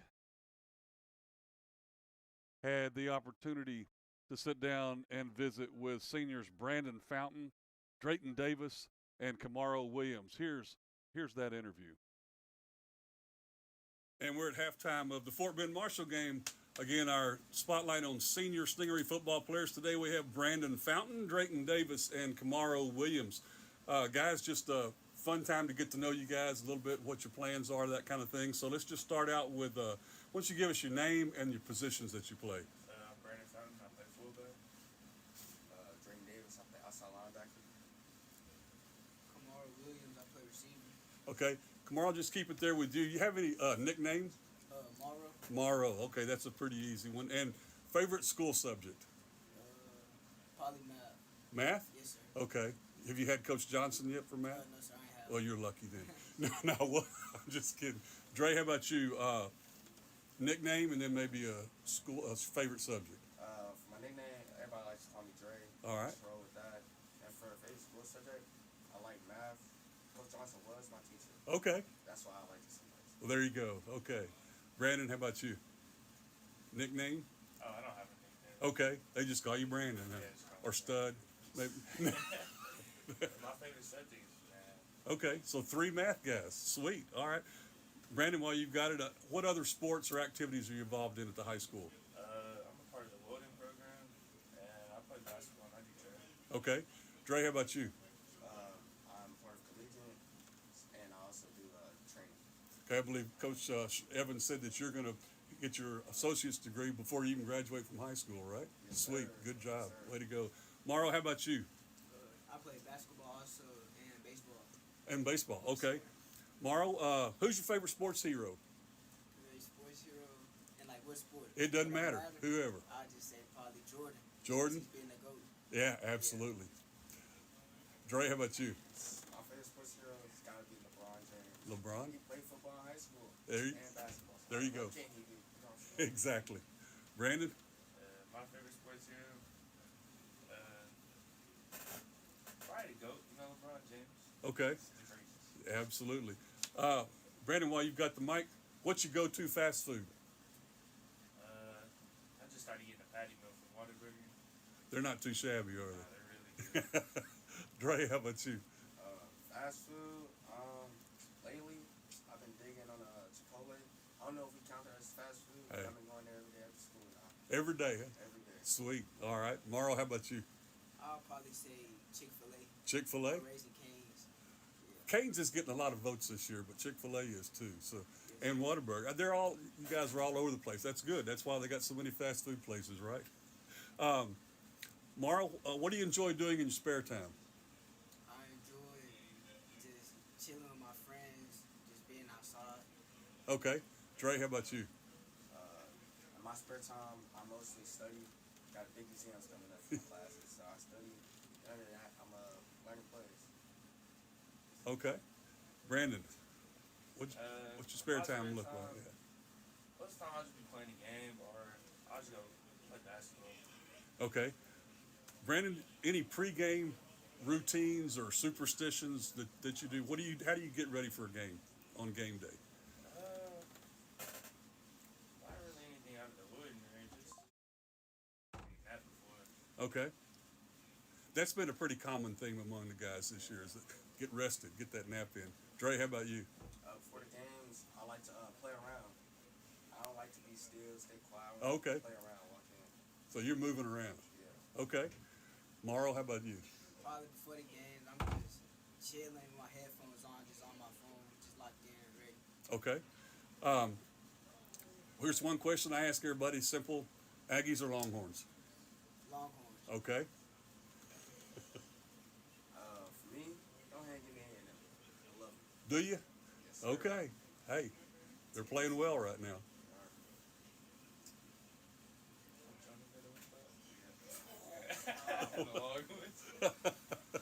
All right, we got 2 horns and 1 Aggie. That's nothing wrong with that. Brandon, what do you see as your role on the field this year? My role, really just to pick up my line when we're playing bad and when we're not doing our assignments, just to really keep us all together. Okay. Dre, how about you? My role, I like to be team support. Don't take no one down. See someone make a mistake on the defense end, I'm saying you got this next play, do your job. All right, good deal. Mauro?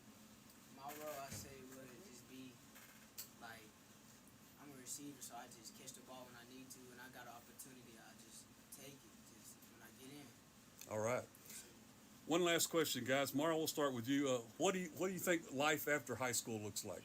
What does it look like for you? What's your plans? My plans right now, I'm gonna go to college for probably like 2 years, maybe get my degree and just figure out, find a job after that. Okay. Hey, you got time. Dre? My plans at the high school is hopefully become a project manager. I'm right now working on my business degree and hopefully go to university from there. All right. Project manager. All right. Good deal. Thank you. Brandon? My plans after high school, really just find a job for welding. All right. Man, it's been good getting to know you guys. Appreciate the time, and good luck the rest of the season. We're going to get more than one playoff game in this year, right? All right. Thanks, guys. Always appreciate the time that Senior Stings give us.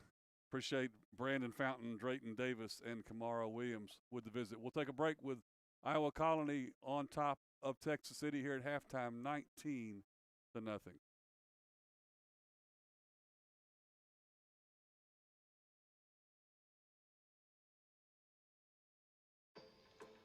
Looking for big bank products and services from a local bank you know and can trust? Well, look no further. At Texas First Bank, you can have it all.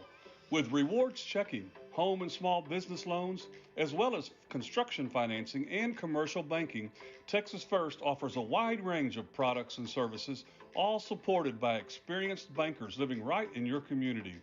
Member FDIC and equal housing lender.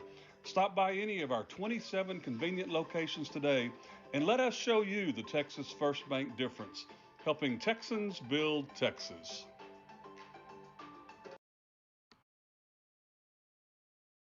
Since 1952, Texas Farm Bureau has been protecting what matters most to Texans, serving auto, home, and life insurance customers with prompt personal service and ethical standards. Your Galveston County, Texas Farm Bureau agent, Tessa Skipper, has been covering life for you for over 20 years now.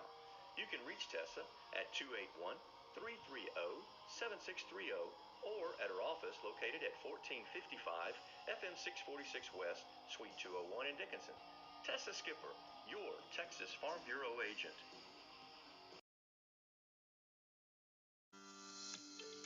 Roberts, Johnson & Kane, with offices at 711 6th Street in Texas City, are experienced attorneys in estate planning, guardianships, probate, real estate, and business. Phil Roberts, Amanda Johnson, Tom Kane, and Lacey Fleshman are here for you.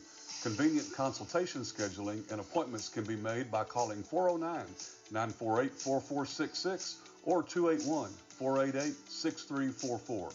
Roberts, Johnson & Kane, serving Galveston County and Southeast Texas.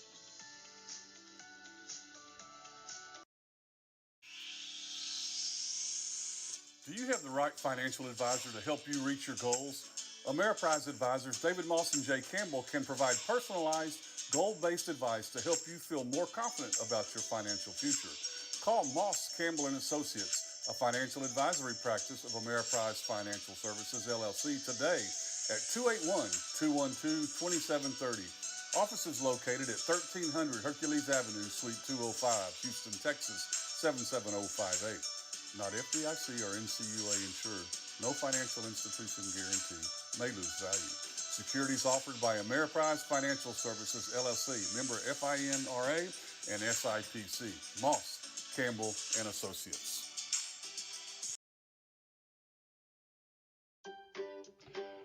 With over 40 years of experience, Sherry Williams, realtor and co-owner of Hometown Properties, is by your side every step of the process, whether you're buying or selling. At Hometown Properties, your home is her business. With offices at 822 6th Street North in Texas City, Sherry is also a phone call away at 409-771-1200. Hometown Properties and Sherry Williams, your winning team. Gulf Shore Federal Credit Union was chartered on November 30th, 1937, with a commitment to quality service and convenience because our members are the top priority. We offer mobile banking, online bill pay, and the best auto rates in town, among other services. Find out for yourself by calling us at 409-945-2318 or visit our website, gulfshorefcu.org. Follow us on Facebook and Instagram. Join the credit union that has local roots and lasting impact. Again, we're at halftime here at Stingery Stadium with Iowa Colony on top of Texas City, 19-0. Going to send it down to the field and let you enjoy halftime entertainment from the Texas City High School Stingerettes and marching band.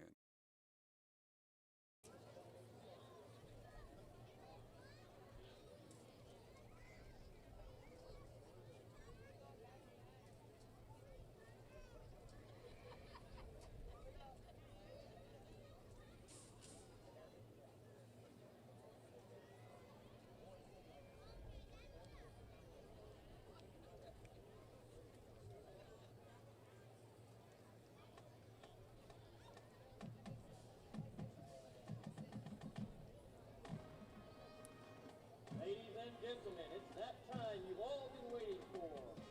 Under the Friday night lights, bringing the sparkle, spirit, and tradition of Texas City to the field. Please welcome the pride and joy of Texas City High School, the Stingerette Dance Team.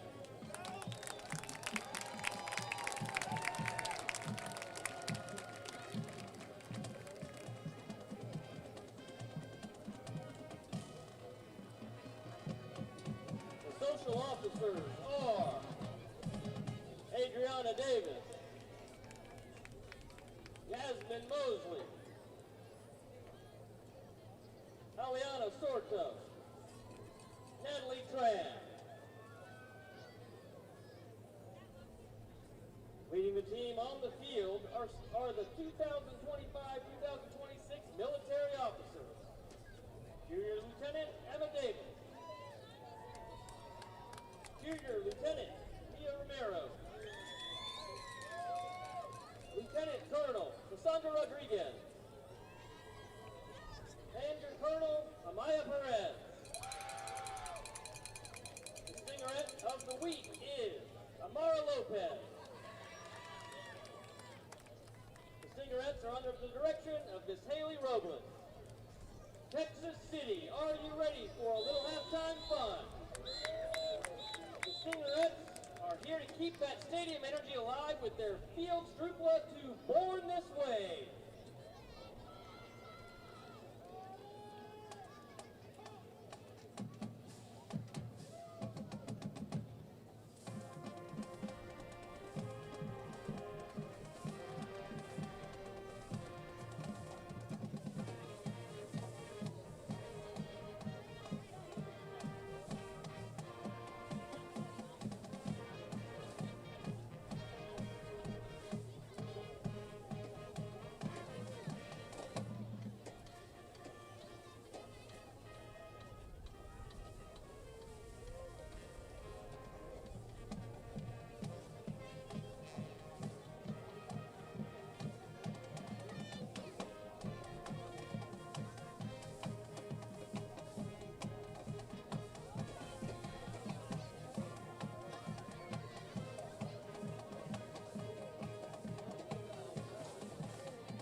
Now, to continue our halftime entertainment, tonight we proudly present the award-winning combined Texas City High School and Blockers Middle School Sting Band. The band is under the direction of Kelly Barker, Benjamin Diaz, Micah Johnson, Jared Angel, Melissa Anderson, Greg Blakeman, and color guard is under the direction of Mackenzie Hillary and Amy Fussell.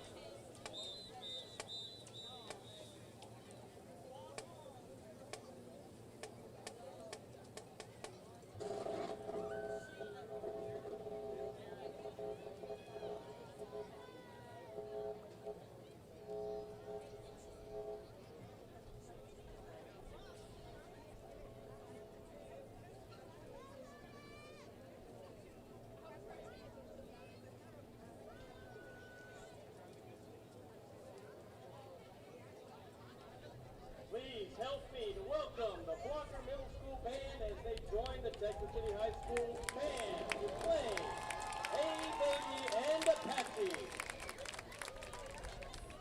The band is under the field direction of drum major Samuel Ramirez and Shetty Chancheva.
Nice job by both Iowa Colony and Texas City bands. 19-0 here. Iowa Colony on top of Texas City at halftime as we get both teams coming out of the locker rooms now. Dennis, honestly, when you look at all that's gone on, Texas City held Iowa Colony to 2 field goals in the second quarter. Yeah, and made them punt twice. That's right. And a turnover on downs. If you think about it. So there you go. So they have they only have one offensive score when you stop and think about it. One offensive touchdown. That's right. An offensive touchdown, a defensive little pick six, and then 2 field goals. Those 2 field goals took up a lot of clock.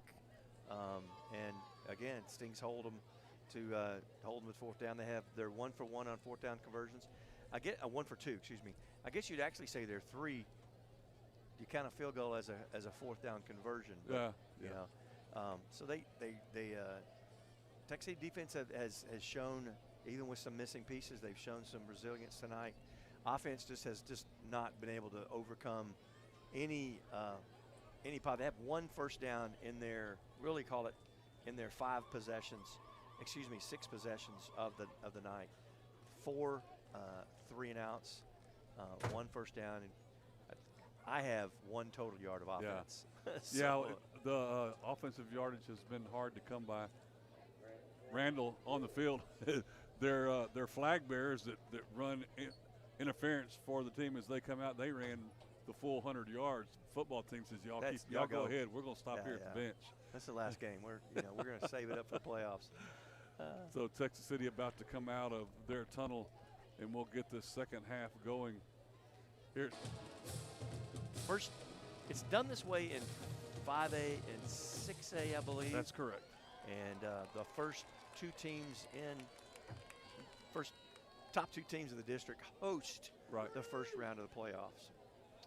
So if you recall, 2 years ago? I believe it was. Texas City hosted as they hosted the first round, hosted Huntsville. Didn't turn out the way we had planned. Last year traveled to Brenham. This year looks like going to be traveling to Waco. There's still a chance of hosting, though. There sure is. All you got to say is there's a chance. Absolutely. If they win, they'll be right back here next Friday night. If not, Waco. Either way, Victory SportsNet will have that game for you. If we're in Waco, you can listen live at victorysportsnet.com. Appreciate you joining us here on Victory SportsNet and on the Texas City High School YouTube channel, Sting TV. Thanks to our TCISD video production students, Jaron Stedham, Addie Thomas, Aaron Dean, Oliver Bennett, and Cameron McConnell for running the cameras and coordinating all this tonight under the direction of their advisors, Tony Pearson and Marshall Surbeck. Texas City ready to receive this kickoff. The second half is underway. Vasquez kick is going to be fielded by Jolly at the 8-yard line. Jolly thought he was still going to be on his feet, had a little hole that closed up pretty quick. Gets to the 24. Tackle made there by our Colony's Connie Watts. And number 24 is Austin Ambery. Watts gets up. I say Watts, I'm sorry. Yes, it is. Connie Watts gets up holding his head. Official checks on him. Official wants him out of the game. Yeah, Watts, number 7, was in on that tackle. Yeah, coach had already sent another player on to get him off. So Texas City comes from the sideline, being led by freshman quarterback Grayson Bird. Bird will have Lynch as his tailback standing to his left.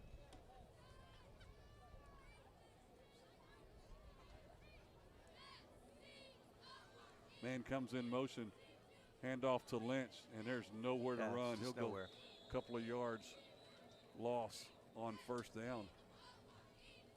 You know, we're back to having the wind in our face, but I'd love to see us take advantage to the sideline, bring up maybe a rollout to the sideline, take advantage of the cushion that the Pioneer defense has given the receivers.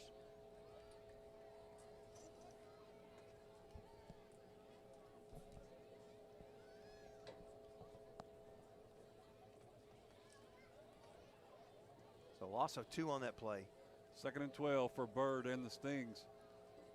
Bird takes the snap, going to fire down here on the near side. It's caught by Eric Garrett. Eric gets out of a tackle and gets it across the 30 to the 32. Taken down by 23. It's going to bring up a 3rd and 3 for the Stings. Nice toss and catch from Bird to Garrett. Again, what Bird has to be careful with is with the wind in his face, just not trying to put that thing, not trying to do too much at one time, I should say. Nice completion there.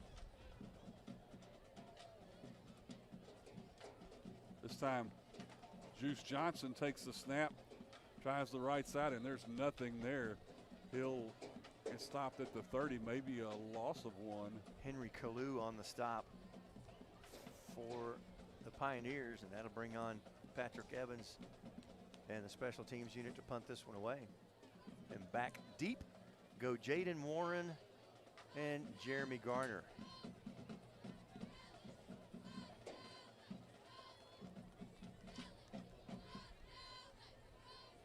Punting in to the wind.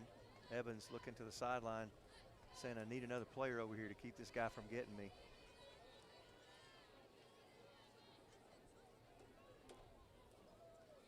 High snap, couple of steps back, has it.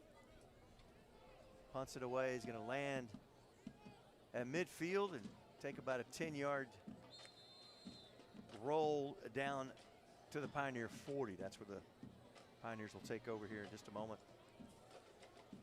9:34 to play here in the Gulf Shore Federal Credit Union 3rd quarter with Iowa Colony on top of Texas City 19-0. Iowa Colony put 2 touchdowns on the board in the 1st quarter, missed 1 extra point, and then 2 field goals. 2 touchdowns, 1 offense and 1 defense. Yep. Texas City defense, hopefully they'll come up with a touchdown here pretty quick.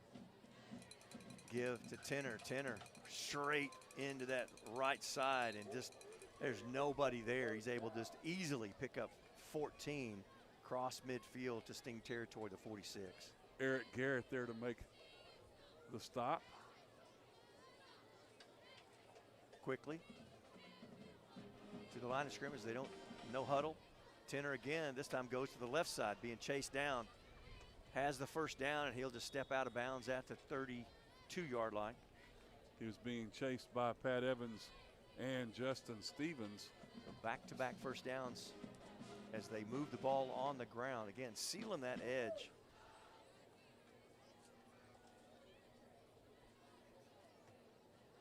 First and 10 at the Sting 32-yard line. Gage Martinez, snap, fakes the Tenor. This time Martinez will keep. Junt's got a hold, so it's going to come back no matter how far he gets. And another flag comes in. You hope that's not offsetting. Yeah. Stop was made by Devontae Johnson. First penalty, I believe, is going to be a hold. Second penalty, I'm not for sure with that. That looked like it was on the tackle.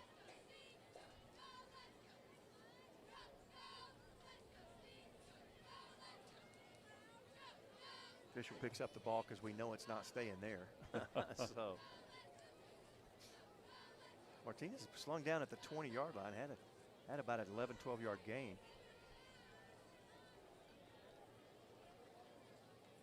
Offense, personal foul, face mask, defense. Over offset, 3 plays it down. Offset, no harm, no foul. Or actually, no harm, 2 fouls. 2 fouls, no harm. Holding against Iowa Colony, face mask against Texas City. So we'll lay the ball back down at the 32 and start it all over again. First and 10. Martinez has Tenor in the backfield, 3 receivers to the far side. Jaden Warren here by himself on the near side. Tenor gets it up the middle. Picks up about 4 down to the 28. Yeah, Bryce Davis gets out of his block to make the stop. Hadn't talked a lot about the Iowa Colony front line. They have really done a great job of opening holes. And not a lot of it's been up the middle. They've really kind of picked on the corner right outside the tackle, if you will. But when that line collapses, they collapse and open holes. 2nd and 6. Martinez pitch to Tenner. Tenner gets around the corner, dodges one tackle, and is going to be shoved out of bounds at the 19-yard line for gain of 9 and a first down. Run out of bounds by Torrey Hall, senior for the Stings. I like that play, like the play design as Martinez moves to his left and pitches to Tenner, almost full speed, gets him a good 8 yards outside, and his speed just takes him on around the corner. 2nd down, ball at the 19. Used to call this a penetration back in the day. They counted how many times the ball went inside the 20. Martinez has receivers on either side. They give to Tenner, caught in the backfield. Bryce Davis with a nice tackle for a loss. Also got some help from Dustin Taylor. That's a nice that's a nice little turn of events. Love to have a little TFL there for Davis. Back to it again. 2 receivers either side of the formation. Tenner gets the call to the right side. Yeah, you could flow that flag every single time. Wow. But they don't. No, they don't. Lampkin makes the stop as they get inside the 15 to the 13.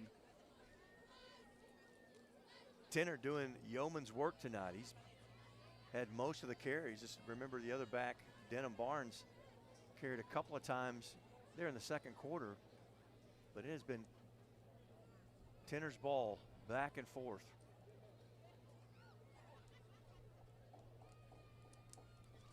Ball at the 14, 3rd and 4. This time pitch to Tenner. Tenner kind of stutter step, but he gets out of that, out of the crowd and takes it down to the 5-yard line. Gain of a big 9-yard play and a first down. Yep, it'll be first and goal from the 4 now for Iowa Colony. A little double clutch on the pitch, and it kind of slowed him down, actually. He thought Texas was going to be able to catch up with him, but he just kind of weaved his way through the tackles. So Iowa Colony has first and goal from the 4. Martinez gives to Tenner. Tenner right up the middle, in for the score.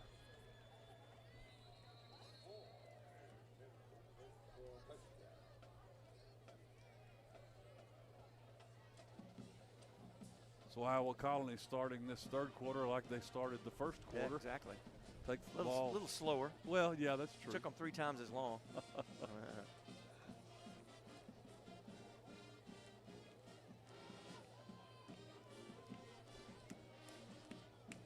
For the extra point, Miles Blake to hold.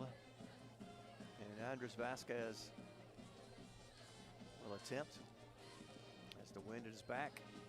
Snap is there, kick is up, and it's through.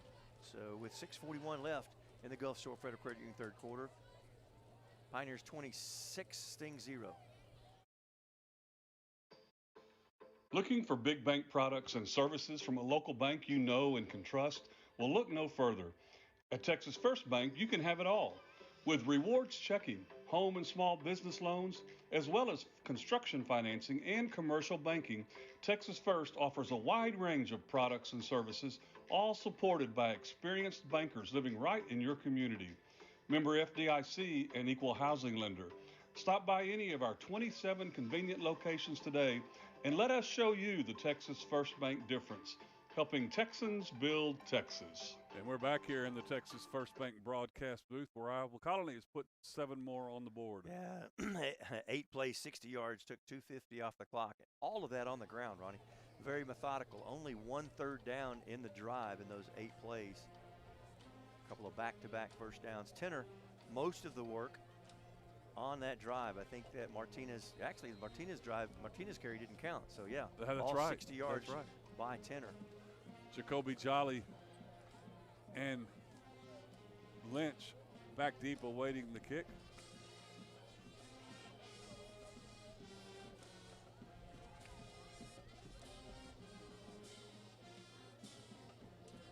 This kick to go towards Jolly. He'll let it bounce into the end zone and out of the back of the end zone.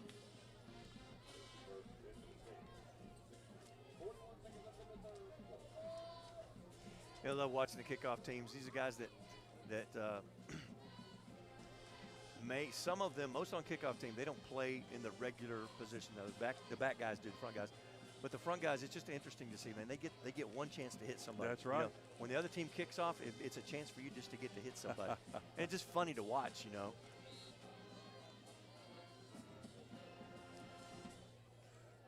So Grayson Bird leads the Stings offense back on the field.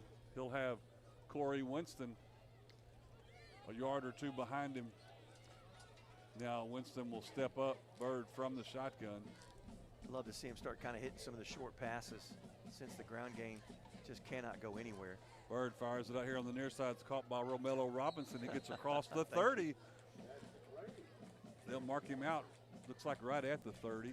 So a nice gain of 5 yards. Well, at least you're gonna, if you keep putting that ball out there, at least you try to make those guys cover you. That you're not quite as open. They're giving a 10-yard cushion at least on most plays. Stings ready to go. Winston to the right of Bird on 2nd and 5. Winston gets the call, breaks the tackle. He's a foot race. It's at the 40. The 40 on the other side, 30, and he'll go down at the 25-yard line. Nice run by Corey Winston. Nice hole by that offensive line. 45 yards on the carry. Flip the field. Caden Briones and Carday King, both sophomores with nice blocks from that offensive line. Now Bird got movement on the line this time. The frustration, but you know, you got to look at first half. Tech City only had 2 penalties. Yeah. So it's, but you get a big play and then you follow it up with a momentum breaker.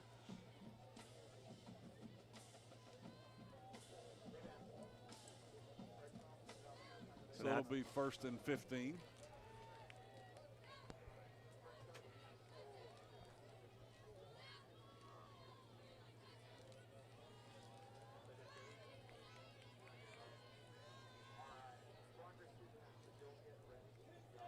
Bird relays the play to the offense. They come to the line of scrimmage with 5 seconds left on the play clock.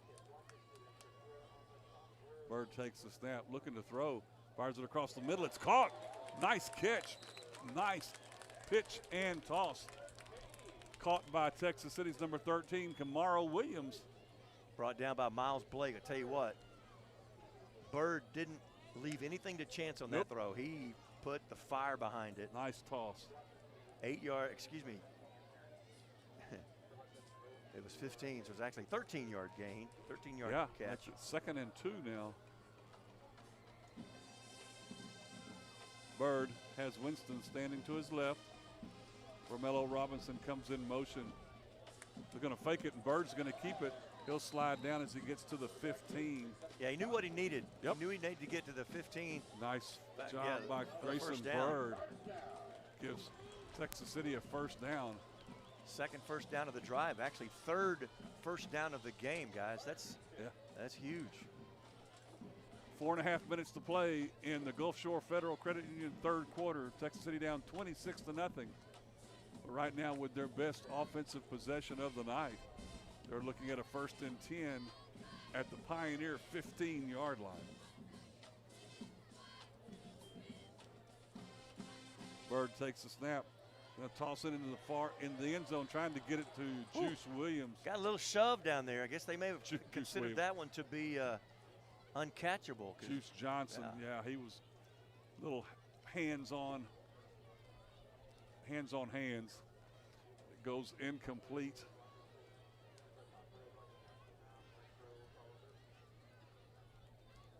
Stops the clock at 4:11 here in the Gulf Shore Federal Credit Union 4th quarter. Our score 26-0. Stings have not been able to put one in. Love to see that take place here. Bird in the shotgun. Handoff goes to Winston. He gets hit in the backfield, but he'll keep his feet enough to get back to the line of scrimmage, and that'll be it at the 15.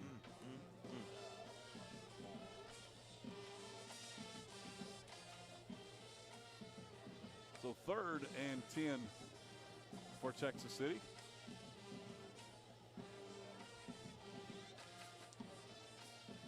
They'll send 3 guys out wide to that far side.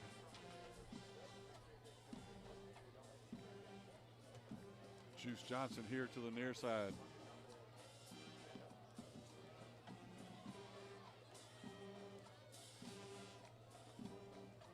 Bird takes the snap, looking to the far side, and I believe that ball got tipped. Trying to get it out to Romello Robinson.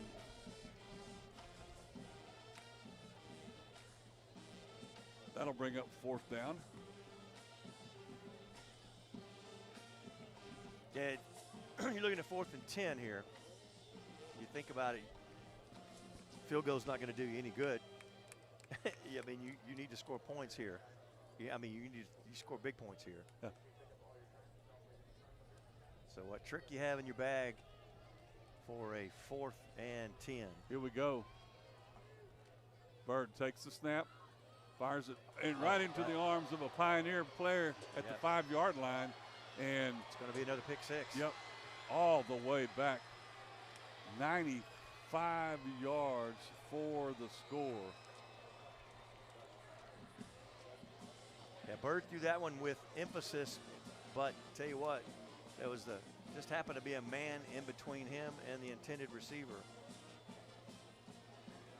Jeremy Garner adds to his return tally. That is his 5th return of the year. He has 2 kickoff returns, 2 punt returns, and now an interception return for a touchdown.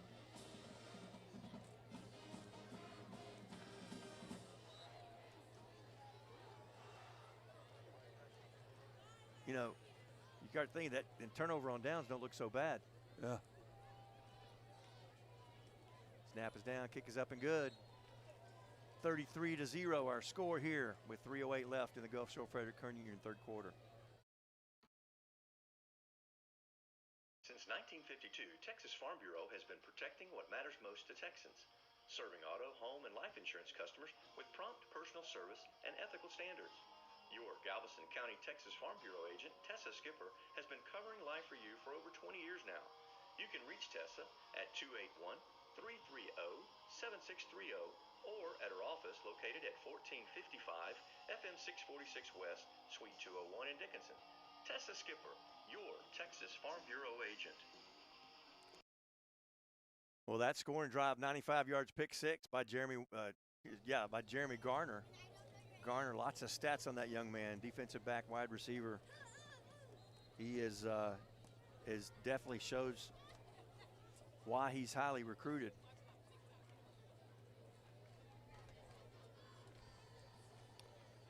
Making our score here at Stingray Stadium 33-0.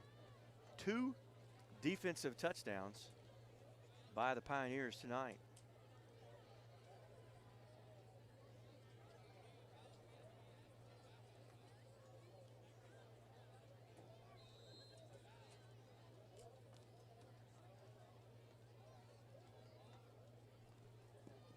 That's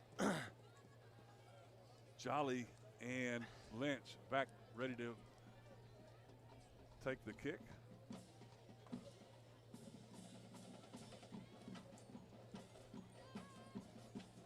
This one's going to go Lynch's way. He'll take it at the 6-yard line. Looking for some room, gets to the middle of the field, bounces off one tackler and gets across the 20 to the 23-yard line. Kristen Mensah on the stop.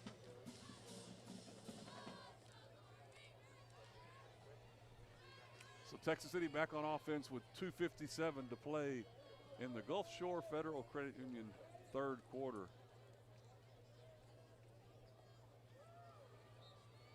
Bird at quarterback. This time he'll have Jamari Johnson as his tailback standing to his left.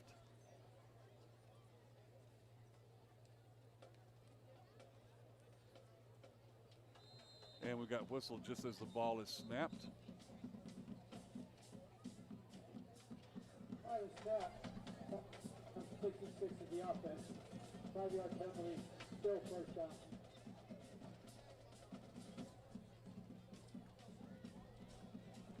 So that'll back it up 5 on that penalty.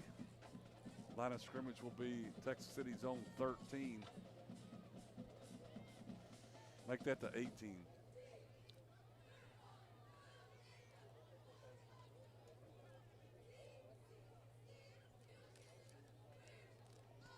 Bird and company ready to go. Handoff. Trying to find something and nowhere to run for Jamari Johnson. Henry Kalu and Jackson O'Quinn plugged that hole rapidly. Going to mark him back at the 16, loss of 2.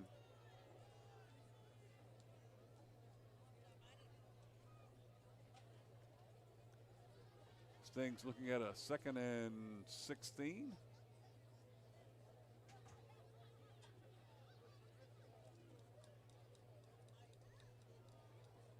Two wideouts to either side for Bird and the Stings. Bird looking to throw. Pump fakes, and he's going to go down inside. Well, they brought the 10. house. Yeah, they did. Brought the house. First man there was Corey Anthony.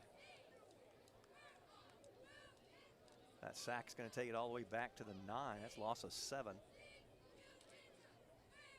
Got to get to the 33. So 3rd down and 24.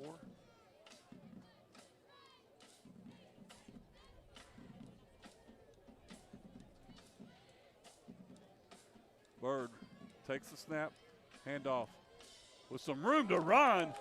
Big run for Johnson. He's across the 40, 45, 50, 45, and he'll go down at the 45-yard line. Nice run for Jamari Johnson as he went around that right side of the line, and daylight was there.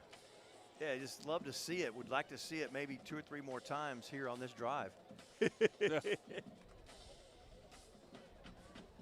What was that? This 4th and 24? Yeah, or third. I'm sorry, and 24. 3rd and 24. Yep. From the 9 all the way to the 43. Gain of 48.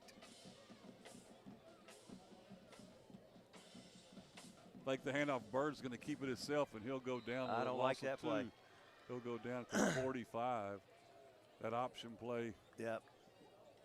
You're a quarterback down. I'm not really for sure that I like your quarterback. I mean, you know, you gotta keep him honest, but I do not like too many other athletes on this team to carry the ball. 2nd and 12 for the Stings.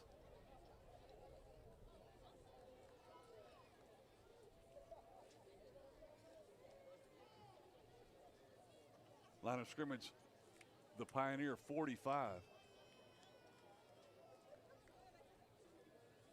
Johnson gets the handoff again. He'll get not much at all, actually, maybe even loss of another yard. Kingston Ephraim was the one that got him a hold of the legs and would not let go. That's going to do it for the 3rd quarter. Gulf Shore Federal Credit Union 3rd quarter comes to an end with Iowa Colony on top of Texas City 33-0. We'll be right back. Roberts, Johnson & Kane, with offices at 711 6th Street in Texas City, are experienced attorneys in estate planning, guardianships, probate, real estate, and business. Phil Roberts, Amanda Johnson, Tom Kane, and Lacey Fleshman are here for you. Convenient consultation scheduling and appointments can be made by calling 409-948-4466 or 281-488-6344. Roberts, Johnson & Kane, serving Galveston County and Southeast Texas.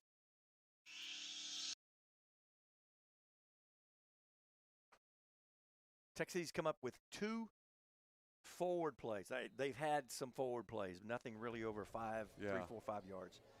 2 big plays tonight. We'd just love to see that reproduce itself.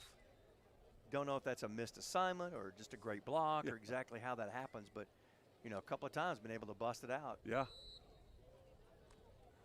Texas City looking at a 3rd and 12 from the Pioneer 45-yard line as we get ready to start this 4th and final quarter, brought to you by Carnes Funeral Home. But just nice to be in Pioneer territory. Bird with Jamari Johnson to his left. Bird straight drop back, looking to throw. Is going to fire it down the field, trying to get it to Jolly. I like the effort. Yeah, Jacoby Jolly. Yeah. I like the effort. You got the wind at your back, a chance to put the ball up. Maybe you get past the defense. Defense, again, playing very soft. 10 yards, giving them 10-yard cushion. That incompletion is going to bring up 4th down. And Patrick Evans, standing at his 40, will be punting with the wind at his back. Still not sure if I wouldn't want to kick a line drive kick as well. This one is high in the air. Jeremy Garner catches it at the 7. Has a wall of blockers on the far side. Gets through the wall of blockers at the 30. 35-40, knocked out of bounds. Flag comes in. Two flags come in at the end. Going to mark at the 42. We'll see what the flag is. So 35-yard return. Again, very scary look when he hit the sideline. Yeah.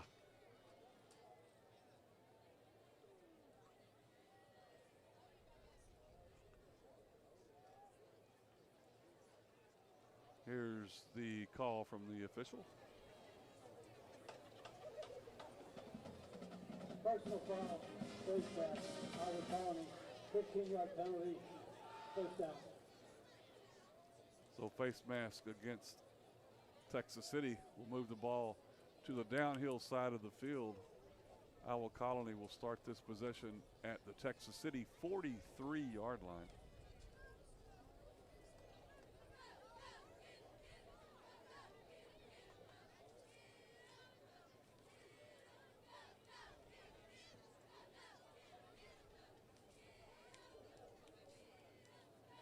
Fresh quarter, 11:39 here in the Carnes Junior Home fourth quarter, 33-0 our score. It has been all Iowa Colony except for 2 plays. Give to Tenner. Tenner into the interior of the line. He's going to pick up 4. And he's wrapped up by Dustin Taylor. Down to the 39.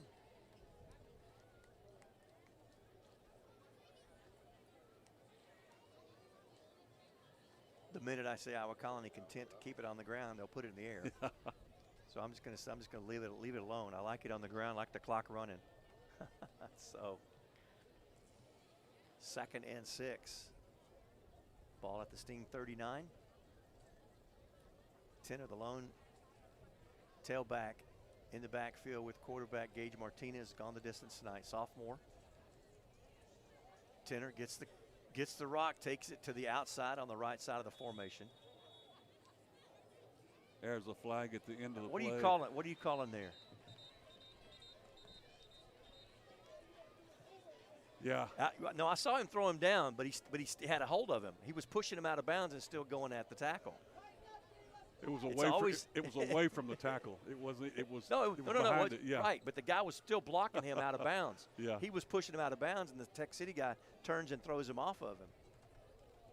I saw the whole thing. I watched the whole thing. It's moving 15 yards down the field. it's gonna always be the guy who retaliates. Yep, It doesn't matter. That's exactly right. You got to learn that lesson.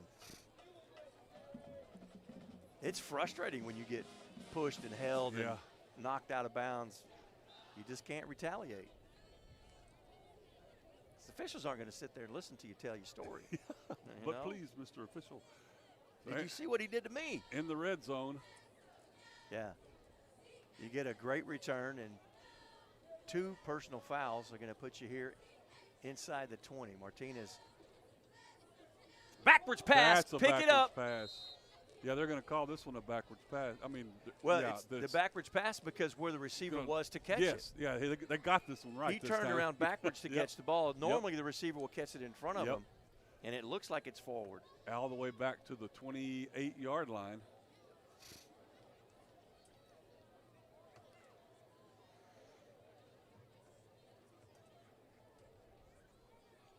Down under 10 minutes here. The Carnes Junior Home fourth quarter. Again, our score 33-0. Clock ticks down. Play clock down inside of 5. Martinez with the snap. Fake to Barnes. This one passed to the far side. Caught at the 30.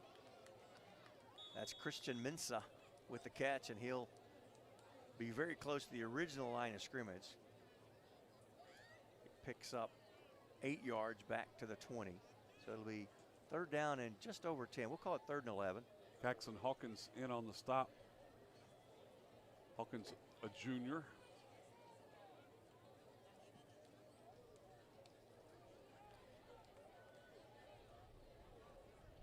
Denham Barnes in the backfield with Gage Martinez.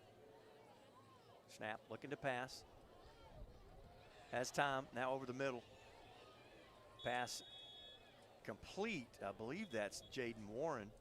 The defender got there at the same time. They're still fighting over the ball. Tech City player gets up with it.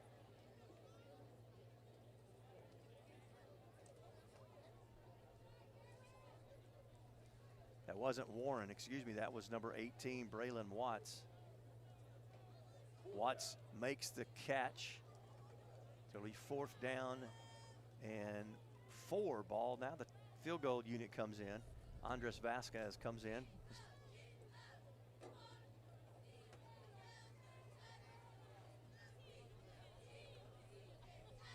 This one is up and is going to be wide to the left, no good. So the Stings hold. 8:09 to play in the Carnes Funeral Home 4th quarter. 33-0 Iowa Colony on top. We'll be right back. With over 40 years of experience, Sherry Williams, realtor and co-owner of Hometown Properties, is by your side every step of the process, whether you're buying or selling. At Hometown Properties, your home is her business. With offices at 822 6th Street North in Texas City, Sherry is also a phone call away at 409-771-1200. Hometown Properties and Sherry Williams, your winning team. Put the ball down here at the 20-yard line. After the missed field goal, our score again 33-0. Bird with a handoff. Nowhere at all to run.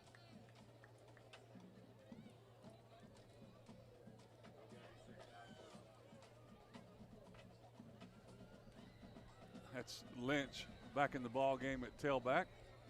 It'll be 2nd and 10.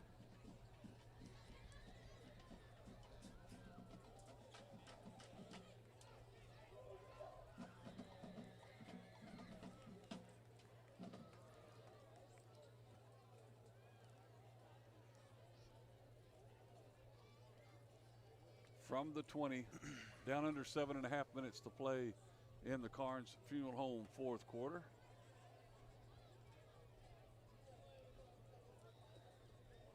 Bird fakes the handoff this time, fires it out here on the near sideline, trying to get it. And that's a backwards pass. He's going to call it incomplete. And we're glad now. We won't complain about this one. Oh, nope, they're saying it's well, he did clock the stop. He didn't do the they fell on the ball, and so it's going to be Iowa Colony's ball at the Texas City 14-yard line. Wow.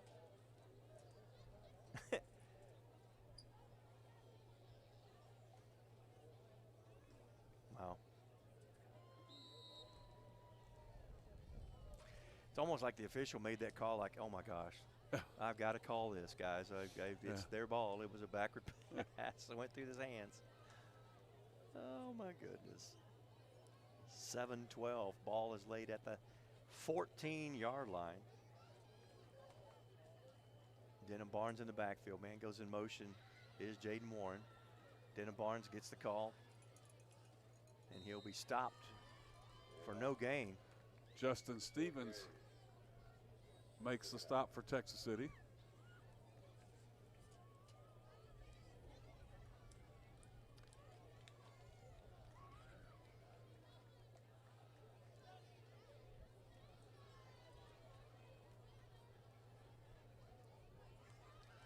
Taking their time. Don't huddle up. They get the play from the sidelines.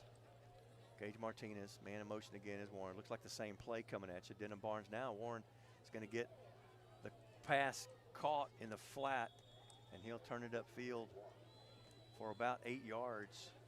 Jaden Caraway now flags way away from the play here on the near sideline. A couple of guys scuffling a little bit and didn't see it. Just didn't see it till the flag came out. Caraway and Pat Evans on the stop.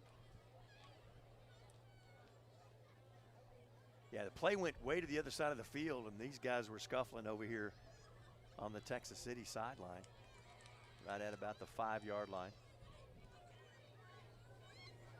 He'd love to just offset and start this play over. On a play, number 3 defense, on offense 0. Okay. Yep. Evidently, we call it. Offside, If it's offset, 3rd down. okay.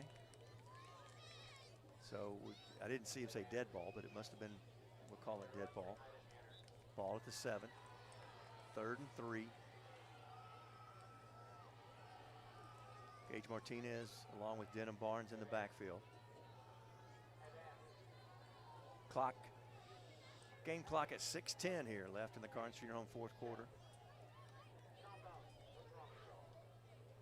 Play clock down to 4. And whistle blows. I believe we had timeout called. So we believe it's a timeout. Yep. Yeah, we'll take it with them. 33-0. Stings trail. 5:58 left in Carnes Junior Home 4th quarter.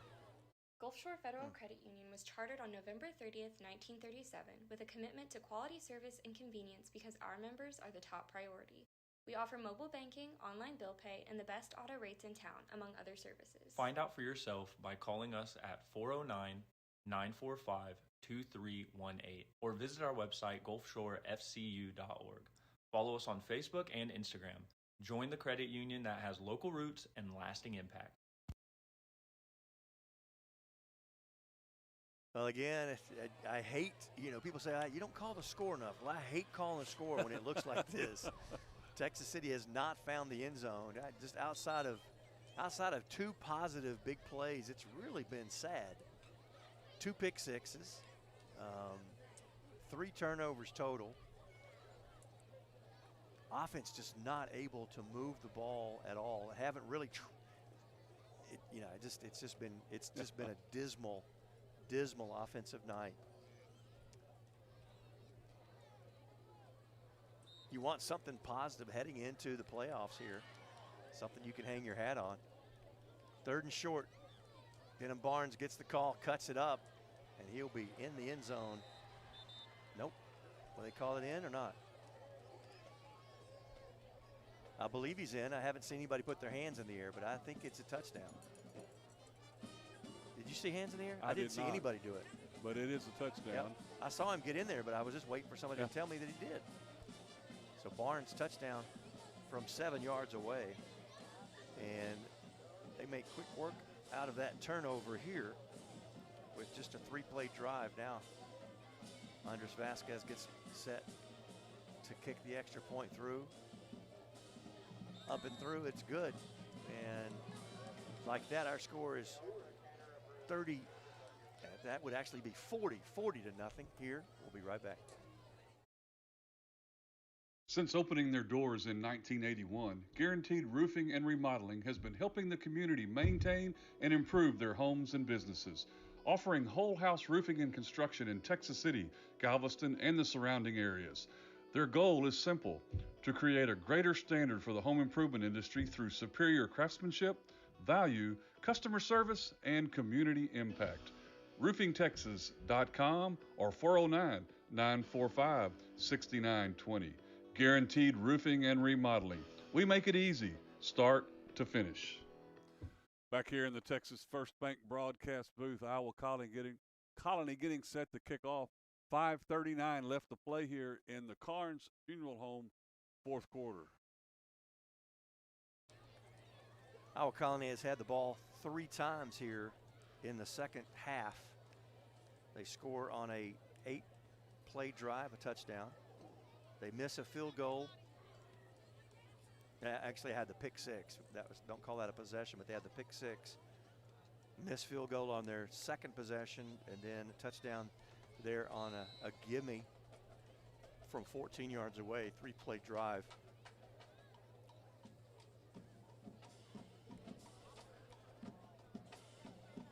So this kickoff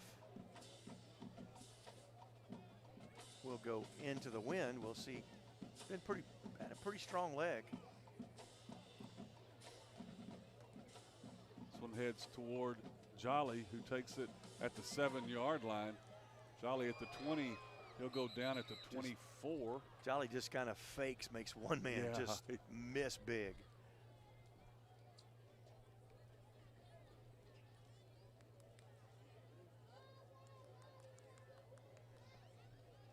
Stings with 5 minutes to work with here, 5 minutes, 29 seconds. At the wind at their back. Love to see something positive take place here with the offense to kind of give them a little boost heading into the playoff, preparing for the playoff week.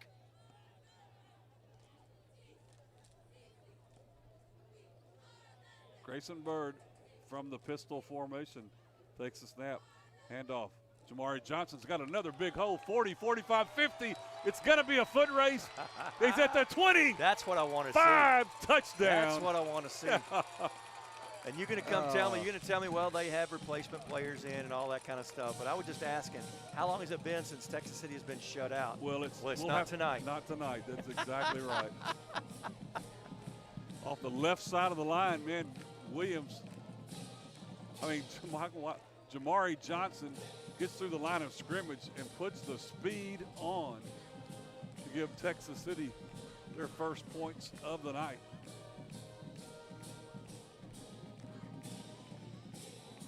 Osceola Guerra with the extra point. Snap from Pivito, the hold by Patrick Evans. All is good. The kick is up, and it is good. So with 5:16 left to play here in the Carnes Funeral Home fourth quarter, 40-7, Iowa Colony's on top. We'll be right back. Galveston Limousine has been serving Galveston County and the surrounding areas since 1960.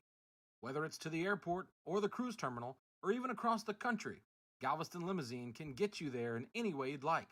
With services including charter buses, Sprinter vans, SUVs, and sedans, you can go anywhere with Galveston Limousine.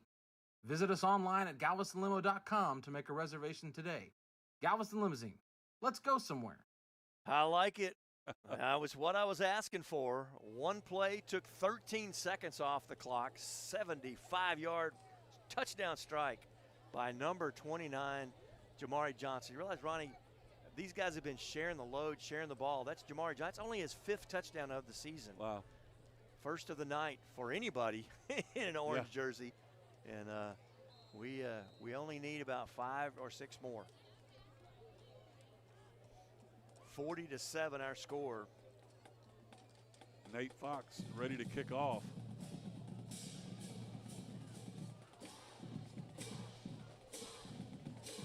Fox, the short one, a big bounce over the Iowa Colony man, taken at the 15. They'll let him through. They do. He's at the 20, the 30, cross midfield. Gonna catch up with him. He's still on his feet, across the 40. Tries to jump over a man and gets it all the way back to the 33-yard line. Joseph Salinger and Courtney Guilford, both juniors, finally make the stop. I believe that was Lynn Dickerson, but he took that ball and went across the field and almost like you couldn't find him. Yeah. Huge run back from the 20 to the 33-yard line. 47 yards on the return.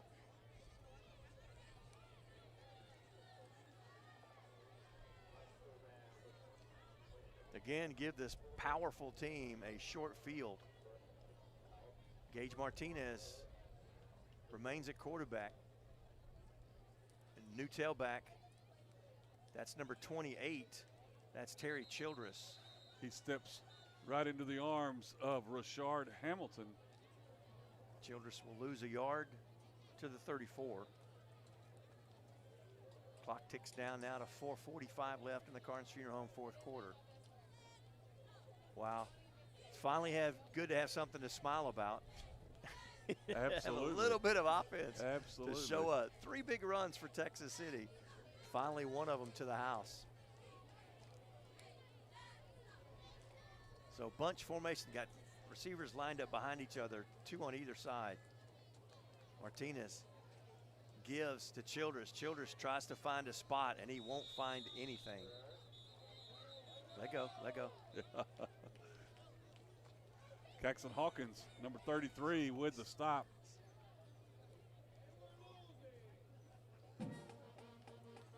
That'll bring up a 3rd and 10.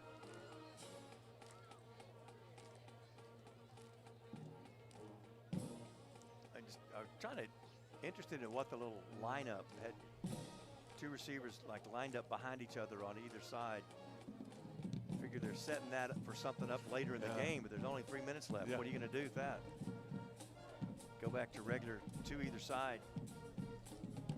Childress gets the ball into the line, kind of jitterbugging around looking for a place to put it upfield. And he's going to have about 4 yards down to the 30. Trey Lampkin on the stop. A little far out for a field goal. They will actually, I say that. No, the big boy's coming. Looks like they're going to put Bronstein Baker into punt. We'll see what this looks like. I really don't expect them to punt it. See what the fake's going to look like. And Bronstein, he punched this one off the shank of his foot. Very short, but takes a huge bounce. Texas City bounce, It hits at the line of scrimmage at the 30 at the 30-yard line, and it bounces about 12 yards down to the 18. So Texas City will have it 1st and 10 at their own 18 with 2:33 left to play in the Carnes Funeral Home 4th quarter. Stings are down 40-7. You recall early in the 1st quarter, Ronnie, Iowa Colony 3 plays a touchdown. Their next possession was turnover on downs. The next possession was 5 plays in punt. The next possession was Texas City a pick 6. And then their next possession was the long drive and a field goal. So, you know, Texas City held there at the 1st and just kind of got behind the 8 ball. So this punt, Texas City will take over at their own 18-yard line. Grayson Bird in the shotgun. Fountain will go in motion. Handoff to Johnson again. He'll get to the 20. And that'll be it. So a gain of 2. Probably going to take us to the 2-minute timeout.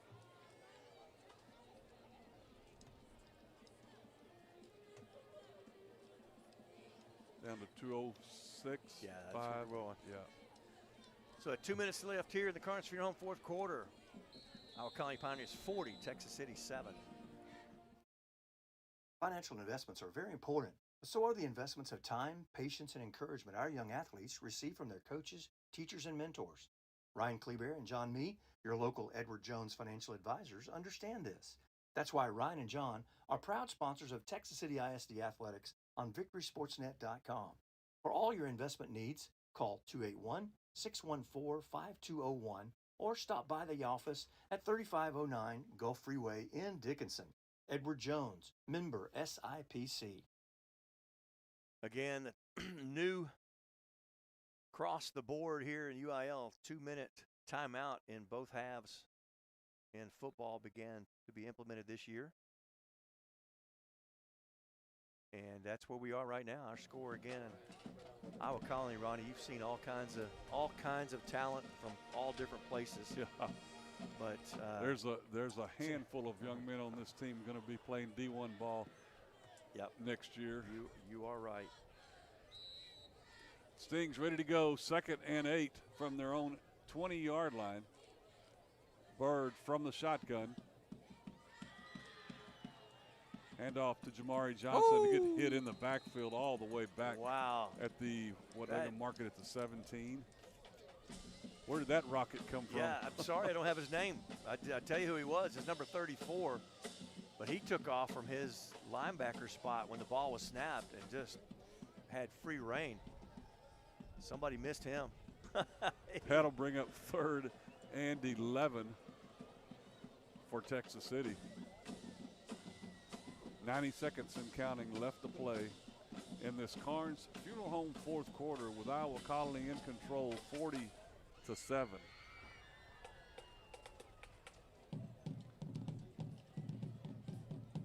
Texas City to the line of scrimmage.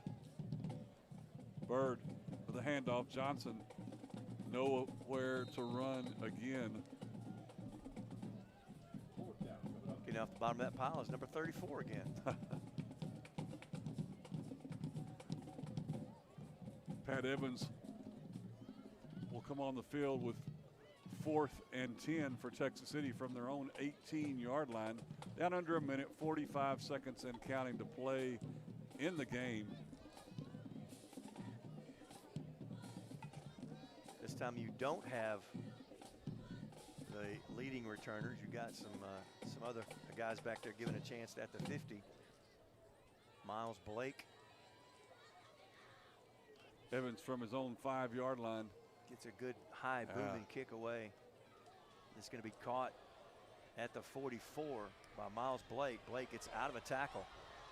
Gets it around the corner, across midfield, the 40, the 30, and they're going to have, again, great field position as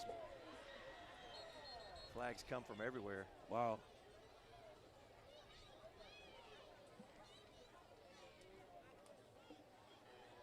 Wow. See how this one goes. There's 2 Iowa Colony players on top of 1 Texas City player. And that is not for sure that that can go the way it seems to always go.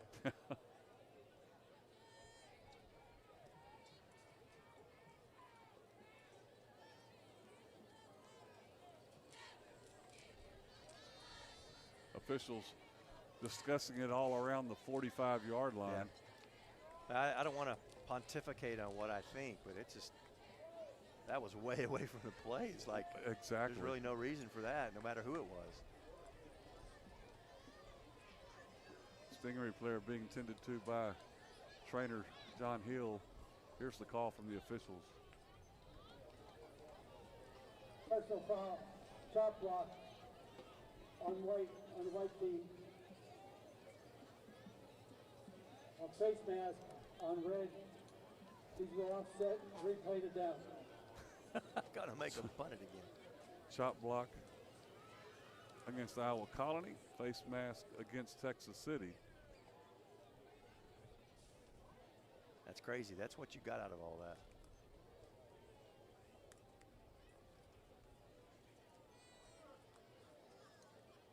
Officials still discussing things. Coach Evans is out in the middle of the field. Yeah. Just asking him, you know, have you seen the condition of my kid?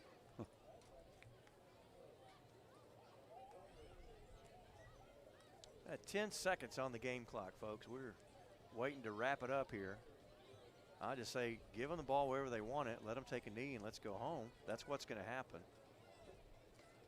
Coach Evans, it's like, I don't really want to punt this thing again.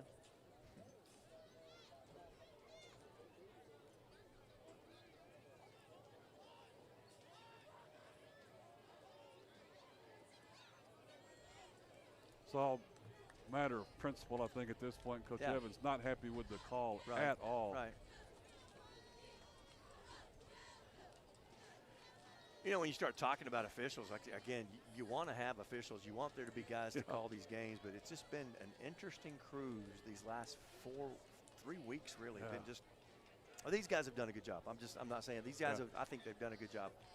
But, man, what we've seen, it's been crazy. Balls that hit the ground that are called catches. It's crazy. Now the officials, 1, 2, 3, 4 of them over talking to Iowa Colony head coach Ray Garza. And now we're going to have something from the officials. We have 2 fouls on the play. Chop block on the return team. Personal foul on the face mask on the kicking team. These were all set. Face mask will be declined. Replay fourth down. Replay first down. It was a punt. They said fourth down. Replay fourth down. Why would we do that? Yeah. The chop block probably happened during the play. The face mask would be a. How do you decline offsetting penalties, though? He couldn't have done what he said. He said he declined it. Yeah, they said they declined the face mask against Texas City. Well, the same thing. They want to go home. Yeah, right. Let's get the last 10 seconds off the clock so we can officially be done with this thing. So the line of scrimmage will be the 38-yard line, 39-yard line, Iowa Colony's own. They'll have the ball with 10 seconds. Just all this to come and take a knee.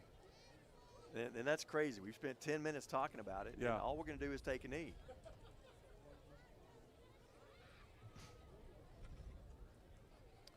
Ten seconds. Iowa Colony set to take their knee. 40-7. Iowa Colony tells you why they are one of the top-ranked teams in the state, number 4 at this time. They snap the knee. We are going to take a quick break. We'll come back and wrap it up here. The final score from Texas City Stadium. It's Iowa Colony 40, Texas City 7. We'll be right back. Texas City ISD Sports on Victory SportsNet is made possible by these people we know and places we go.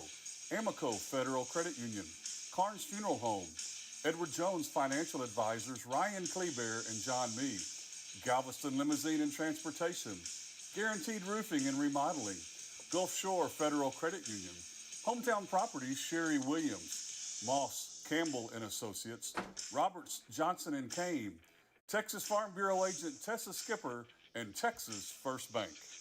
And we're back here in the Texas First Bank broadcast booth. Texas City finishes up their regular season 4-3 in district, 6-4 overall. They'll go into the playoffs as the fourth place team. Dennis, it was Iowa Colony, Iowa Colony, Iowa Colony. Right. Yeah. It's, yeah, not a whole lot you can say. Some crazy turnovers. Iowa Colony players in the right place at the right time. But again, you faced a team tonight that is ranked in the top of the state for a reason. Yep. They didn't just fall into that place. They have you can see why they deserve it. Tons of athletes, talent all over the place. I think I'm not sure I think they just kind of did what they needed to do tonight. They didn't go for the fourth downs. They kicked the field goals. In all honesty, this thing could have been 67, or they could have scored their normal 48 points. But you kept them from scoring their average. Yeah, there you go. And a little positive looking in for next week. Well, that's going to do it. Yeah, we appreciate you joining us and listening here on Victory SportsNet, along with the Texas City ISD YouTube channel, Sting TV, with the live stream. That's going to do it from Texas City. We'll remind you, we will be following Texas City next Friday night. We believe it's at Waco University. 7 o'clock kickoff on Friday night. We'll have it for you. Check the Texas City ISD website as well as Victory SportsNet. We'll have all the information there. Once again, the final score from Stingery Stadium here in Texas City, Iowa Colony 40, Texas City 7. Have a great weekend, everybody.